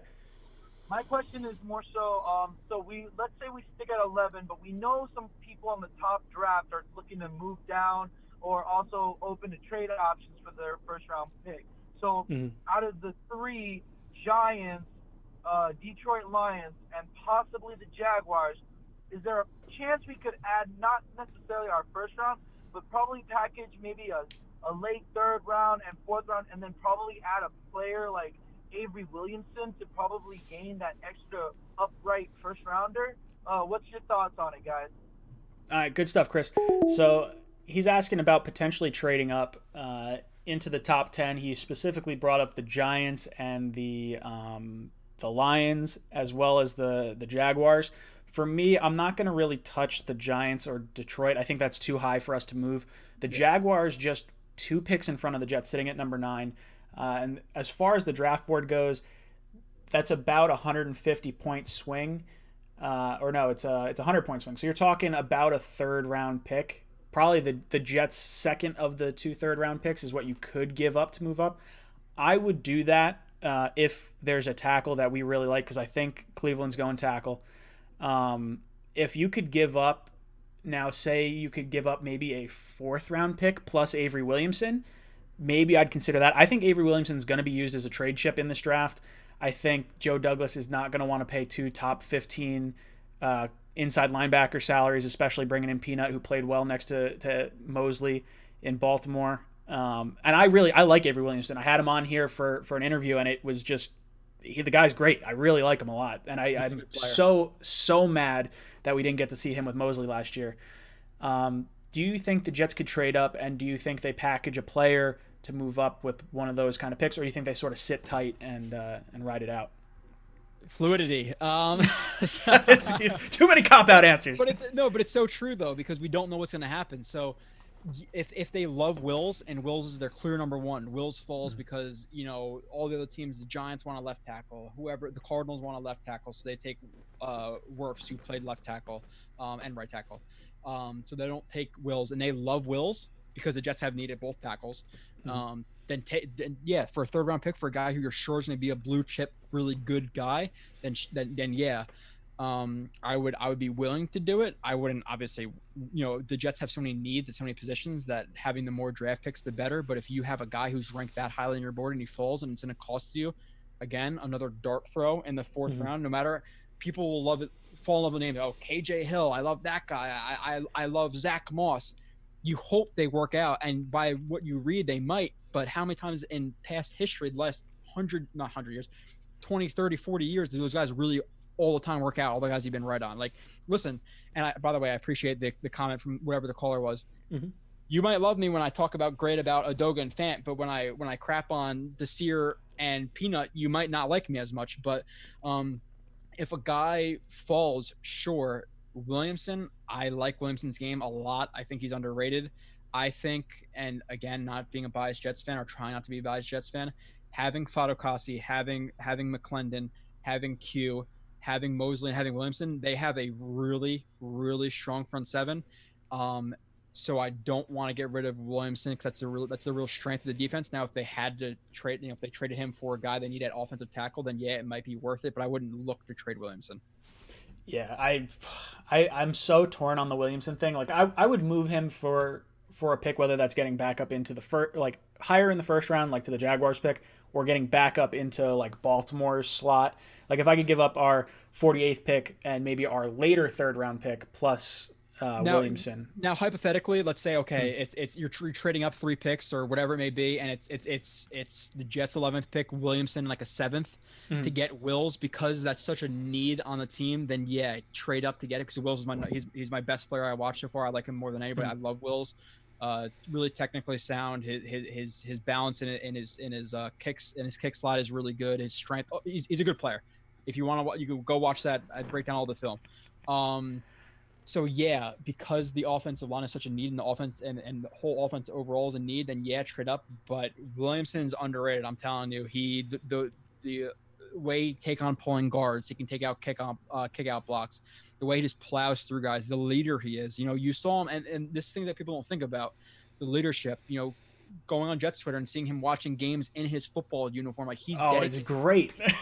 So that stuff matters more than people think about. So to trade him, and he's making what, like $7 million-ish dollars. It's part of it's the signing bonus. So the Jets are only paying him, I think, $6 million this year. So for a guy who, if they have a role for him, if they don't have a role for him, he's a backup inside linebacker and he's only going to play 50% of the snaps, then sure, trade him. But if he's going to play 80-90% of the snaps with Mosley, I'm telling you, I'm not high in the Jets secondary in terms of their corners.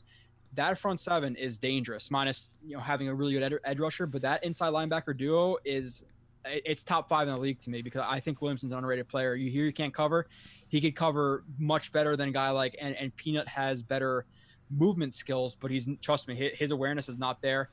Hewitt cannot cover.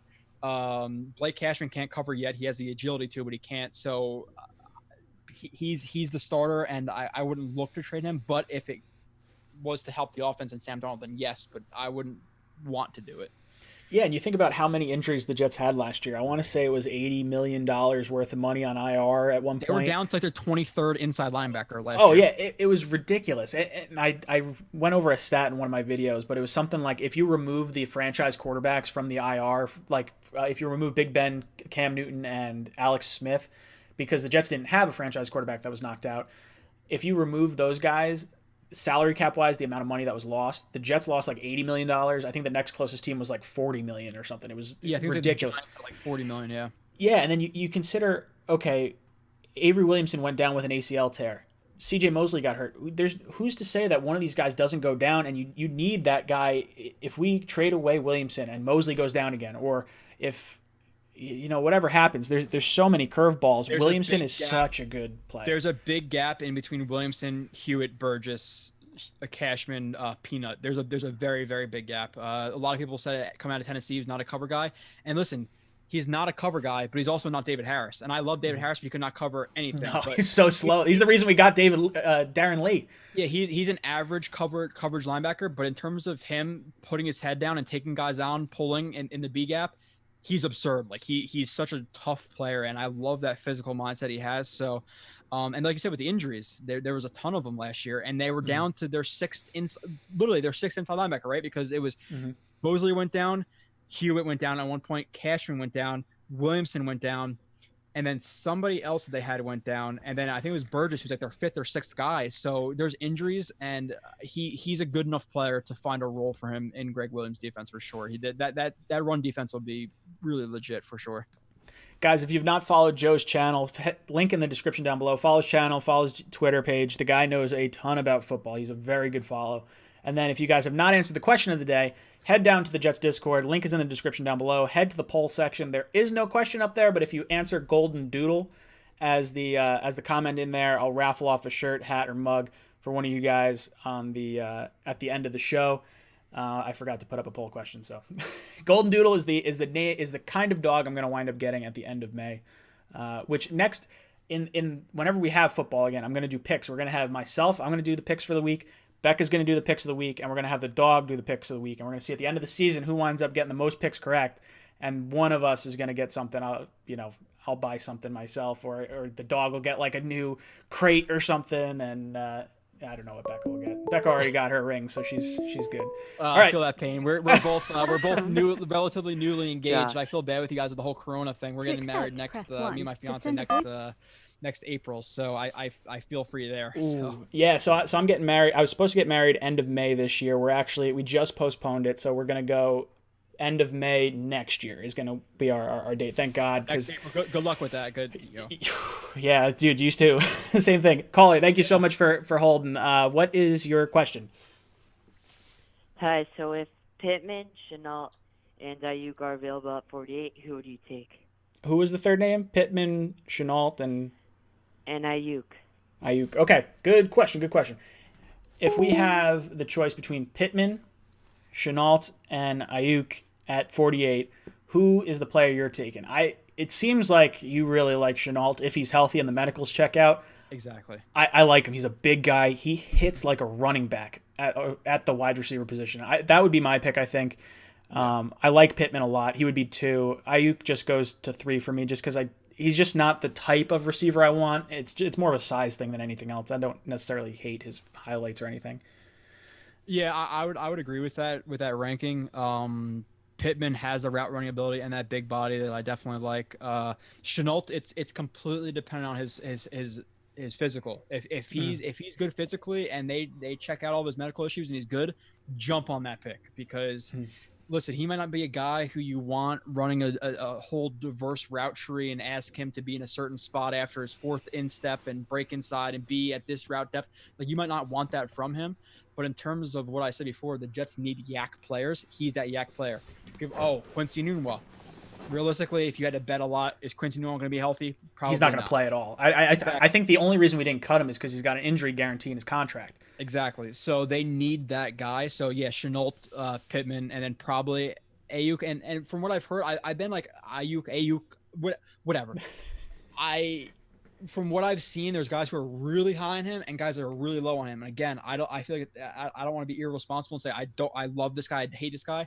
I want to see more on him, but there's so many varying opinions. It makes me concerned where Chenault is a first round type guy minus injuries, and Pittman I've watched a little bit and I like Pittman a lot. So yeah, that's exactly where I fall, and I don't remember if you brought it up or not. I would like to see the Jets double dip at some point in this wide receiver class for Triple wide dip. receiver. Yeah, just go all in. Yeah. So so if you go, ideally for me, I'm hitting left tackle at 11, I'm hitting receiver at 48.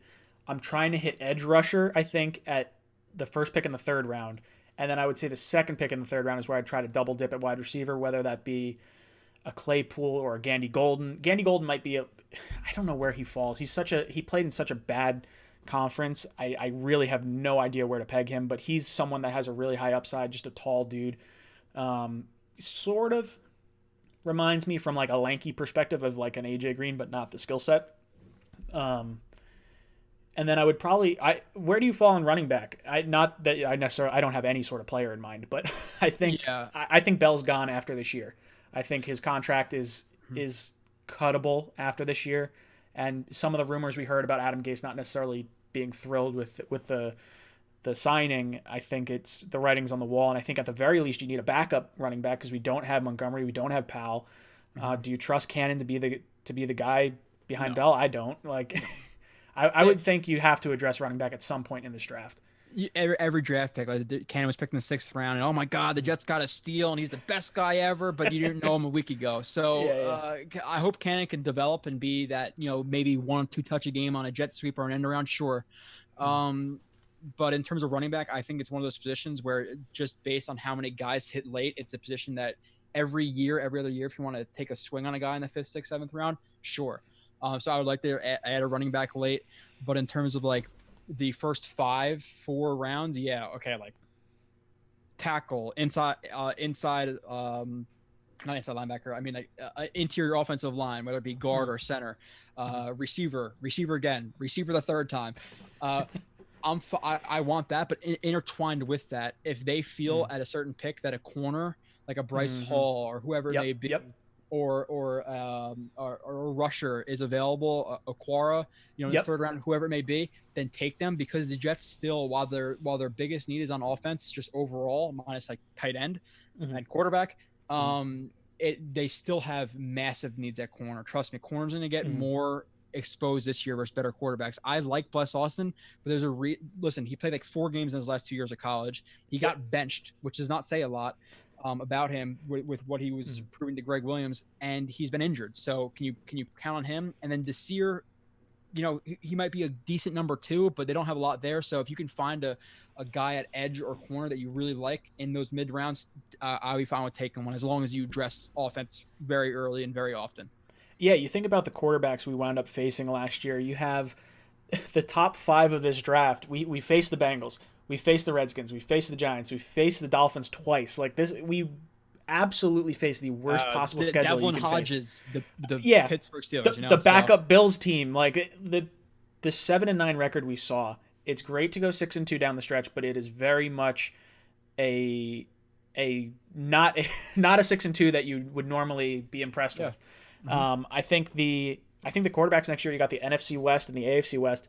It's going to be a lot harder of a division to play against. Now, I do think the Jets can go 7-9, 8-8 next year without too much retooling. Now, I think Sam could take a really big step forward. Like, I think the mono thing that happened last year, people say, oh, he missed his 3 games, he came back, he played all right. But mono hangs with you for months. It's not something that you get over right away, even though he's a world-class athlete. It's him having mono mixed with the injuries, mixed with like everything that was going on. I think it was just a wombo combo of bad events last year, and I think the Jets we might see maybe a worse record or a similar record, but I think we're going to be significantly better overall. Yeah, now with saying that too, in terms of like the 6-2 last 8 weeks, I think that, and it's again, every situation is fluid. If they were healthy in those first couple of weeks, if they had Darnold, they had Mosley, they beat the Bills. Maybe they beat the Browns. They beat the Browns. So like, or We think. Obviously, yeah. happen either way. So there's it's somebody like multi-layered with that. But yeah, in terms of next year, they see Patrick Mahomes, they see Russell Wilson, and there's ways that Greg Williams hid his corners, asked them to do simple things, not read the 2-to-1 in palms. There's a lot of things he didn't do that I was seeing personally that he would ideally like to do. He likes physical guys who can press you and who are smart. He doesn't necessarily need the guys who are burners 4 threes. He likes physical guys who will get involved in the run game and who could think within a play. So he didn't have that last year, and adding that to the team would open up the defense a ton, Jamal Adams a ton, etc. So it needs to be addressed. I'm not comfortable with any of the corners that are starting right now. I like this year in terms of like, okay, it's a sign they needed to make, but you're gonna see him get burned a little bit. He's not a top tier guy. He's just not. He's not even a number 1. He's a number 2, if that. Like I said, a lot of the 2017 Morris Claiborne type vibes where his technique's not great. He'll open up. You'll see him playing 10 yards off on 3rd and 3 and get hit for a quick hitch, which will drive you crazy. At the same time, he's not brutal. He's not Tremaine Johnson. He's not Darrell Roberts. So it's definitely a need. Yeah, the way I sort of look at the cornerback position, I didn't want to address it in free agency. There wasn't anyone that I overly wanted. Like, I like Logan Ryan, but he's not someone I want to spend $10 million on. I'd rather spend that money on the offensive side of the ball or on an edge rusher. So if we can get one in the 3rd round, like, I agree with you. I like Blessed Austin, but I do not want him to be my starting cornerback without competition. On health alone. Agreed. Completely just based on agree. Health alone. Even if you love his play, just based on health alone, which I don't love his play, but health. And in terms of like the corners, too, like Darquez Denard maybe, but there's not a ton of guys out there. Yeah, it's really, ideally Desir is the second corner. If you can get 2 number 2 corners, I feel all right with it, because I feel with what we had to deal with last year, we can't really get worse. It's just that we're going against better quarterbacks. So it's, and Arthur Mollett, who's like 29-year-old journeyman, a 7th round pick, like they didn't have a ton of talent there. So I think Desir is better than everybody last year already, but you need more talent at corner. It's one of the most important positions on a football team. Yeah, completely agree. All right, guys, we got 15 minutes left of taking phone calls, so make sure you get your calls into us, and then head down to the poll section on the Jets Discord down in the description down below. Answer Golden Doodle in the poll section, and you'll get yourself entered to win a hat, shirt, or mug, or something like that from the Jets Talk store. And if you have not followed Joe, links in the description down below for his channel as well as his Twitter page. Make sure you follow him. The guy knows his stuff. He's definitely a good follow, and he will absolutely be on this show moving forward. We got our next caller on the line. Call from Andrew. Andrew, what's up, brother? Welcome to the cockpit. Hi, Ryan. I was wondering, if you were Joe Douglas and the Atlanta Falcons called you and offered you their 1st round pick, number 16, for Quinnen Williams, what do you do? Ooh, good question. All right, so I want to know Joe's answer first, because I made a video on this already. But if the Falcons offer you number 16 for Quinnen Williams, straight up, do you do it? Nope. What's your thinking on Quinnen? I want to know like a legit. It's a film thing with him, and Nani was just jumping into the stats the other day. He stunted on like 41% of his snaps, which means that he was the picker, penetrator, whatever you want to call it. I call it the penetrator. He was the guy to hold up 2 guys so other guys were clean a lot. Now, either if you may or may not agree with how he was used, that's how Greg Williams used him. So he was forced into double teams a lot, which beat double teams. It sounds easy. It's not for a rookie. There's a lot of guys who in their first years at defensive tackle, regardless of how he was used, which is another tick on the meter. Geno Atkins, there's a ton of guys you look up their stats who are all pro bowl defensive tackles. It's one of those positions that really takes a while to develop in the NFL. I'm not sure exactly why, but he was used in not the best way for stats. But there was also plays you saw him dominate Lane Johnson. You saw him beat up Travis Frederick. You saw him beat up Zach Martin, who are top tier guys. And if he's used in a role like he was at Alabama, a single gap penetrator, one-on-one type guy where he could use his soft stances, which soft stance, he's just not on the balls of his toes and his fingers a lot, so he doesn't explode forward. He more comes up from the snap and reads guys' hands to react to them. His hands were really, really, really good at Bama, and if he's using that penetrating type role, I think he could be that guy. Defensive tackles historically do not develop quickly, and he was using a role that wouldn't show that, so it's not easy to see on stats what he did, but I have a lot of faith in Quinn Williams. I would not give him up for a 16th pick. And somebody asked me the other day on Twitter, which is a perfect thing. Would you rank him? Where would you rank him in this draft? Out of the 8 guys I've watched, which is the 3 receivers, the 4 tackles, and Chase on, he's still number 1 for me, based on his evaluation. So I wouldn't give him up. I'm sure there's probably people who would, but don't give up on him. So he was someone I brought up when we were originally talking about the Atlanta Falcons trade. I was like, well, I dive into other teams' fan forums just to sort of figure out who are they looking at, who would they want to come up for. They're looking at a corner or D tackle. So I was like, oh, you know what, let's spitball. Would you trade Quinn Williams for the 16th overall pick? My original thought was like, well, I'd have to think about it. You'd be eating $8 million worth of dead cap. So based on your film footage and what you viewed, plus the $8 million or $9 million that you're going to have to eat on top of his 2020 pay anyway, it would be an easy no for me. And I have some of the stats right here for some of the other guys. So Quinn Williams last year in 13 games had 28 tackles and 2.5 sacks. When you look at Chris Jones and his rookie stats, in 16 games, 28 tackles, same as Quinnen, 2 sacks, so half a sack less. Geno Atkins in 16 games, so 3 more games, only had 16 tackles with 3 sacks. Gerald McCoy, 13 games, 28 tackles, same as Quinnen, 3 sacks, only half a sack more. And that's like, these guys develop into top D tackles in the league, yeah. Exactly. So the numbers that you're seeing from Quinnen right now, don't let them sway your thought process on him. This guy was heralded as the next Aaron Donald, and even if he's not the next Aaron Donald, if he gets 75% of what Aaron Donald is, that's like 10 sacks a year. So I would sign up for that all day. That and like I said, everybody develops differently. And how were those guys in their rookie years, Atkins and all those guys you just brought up, used? Were they asked to take on double teams? When you're asked to take on double teams to be that penetrator, it's not easy to get to the quarterback. So he was asked to eat up space, and he ate up space. That's what he was told to do. So and again, that's not just me just saying that. That's it's proven. So if he's used as a penetrator, he would have done better and probably produced another sack or 2 or maybe even 3. His college tape, there was plays I could show you next show we do of him taking on 3 guys with absurd technique, just absurd. So he's going to get there. Trust me. I have a lot of faith in Quinn Williams. I was super, super high in Quinn Williams. I'm definitely excited for this. See, it's nice to like have someone that watches the film that could really like spitball all these things back at me and be like, hey, I don't know if I believe in this. Oh, no, let me show you exactly what's going to show you. All right. I like it. 80 plays of Quinn Williams. Like I could show you. I like it a lot. All right, guys, we got about 10 minutes left in the show, so get your calls in. We'll probably take another call or 2. And then if you have not answered the poll question in the link in the description down below, head down to the Jets Discord. Go to the poll section, answer the word golden doodle. It's the kind of dog that I'm going to be getting at the end of May. I forgot to put up a poll question for you guys, so that's going to be your poll question for the day.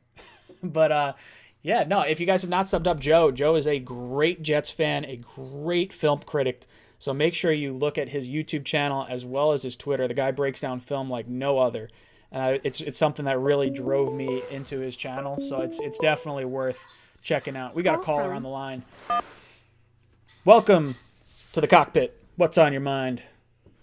Okay, so I was reading an article and D Ford was supposedly on the trade block. So would you trade for Unique Ngakwe or D Ford? Ooh, interesting. Okay, so the caller asks, would we rather trade for D Ford or Yannick Ngakoue? I don't think D Ford's on the trade block. I think that's probably a last year's article because he was traded last year. So it seems kind of odd that he would be swapped twice, but I could be wrong. Would you rather D Ford or Yannick Ngakoue? If you all depends on the trade compensation, but in terms of player, Ngakwe is far and above D Ford in my mind. I like Yannick a lot. The little bit of tape that I watched, and I won't pretend that I know how to break down tape real well, but he just looked real impressive. Like D Ford, when you have D Ford line up offsides in the friggin' championship game, he was done with me. I was done. I was like, I'm so sick of this. I gotta have. I don't know. They're not the same player. Ngakwe he's a tier above him for sure. How are you feeling about before I get another caller? If I get a caller, and I'll put my finger up. But how do you feel about Brady being out of the division now? He tortured me for my entire life. Now it's almost kind of like bittersweet though, because I feel like Brady, he's not what he was. Trust me. It's a lot of Belichick too. I would almost like to see him get older. We could beat up on him a little bit at the Yep. same time, but I'm happy to see him go at the same. So yeah, it's nice to see him out, but I would kind of like to get a win or two in Foxborough before he left. But Belichick is still there, so we kind of got to deal with him too. So we'll see. Yeah, I still think Buffalo wins the division. I think New England comes in second. I think the Jets get third, and I think Miami gets fourth. I think it's until we can beat the hoodie. You got to give them the benefit of the doubt. The Bills are a super well-coached team with a lot of depth on their roster. They don't have the top-tier guys, but they're a super good roster. Miami, too, with all their draft picks, you got to watch out for them. The divisions, it's going to be tough. The Jets need to really make sure they address what they need to address. Yeah, I mean, Miami added so many pieces on defense, and then they have 3 first-round picks. I had projected them to give up number 26 overall to slide up to Detroit at number 3 to get Tua. Now, it sort of sounds like teams aren't necessarily sure on Tua's health. Medicals, So maybe I don't know if they move up anymore or they just sit at 5. I want them to take Herbert because I don't. So do believe I. in Herbert. Agreed. Herbert some of his decisions he makes are just brutal. So I would like to see them pick him instead of Tua, because if Tua's healthy, he could be scary. So I think Tua is the best quarterback in this draft. I really do. I like Burrow, but I don't think Burrow is the best quarterback. Yeah, it's definitely like an in-depth conversation we could have in terms of those guys versus each other. But I think it's 1A, 1B. Tua with health, and if he was healthy, it would be an argument for the number 1 pick right now. Yeah, I think so.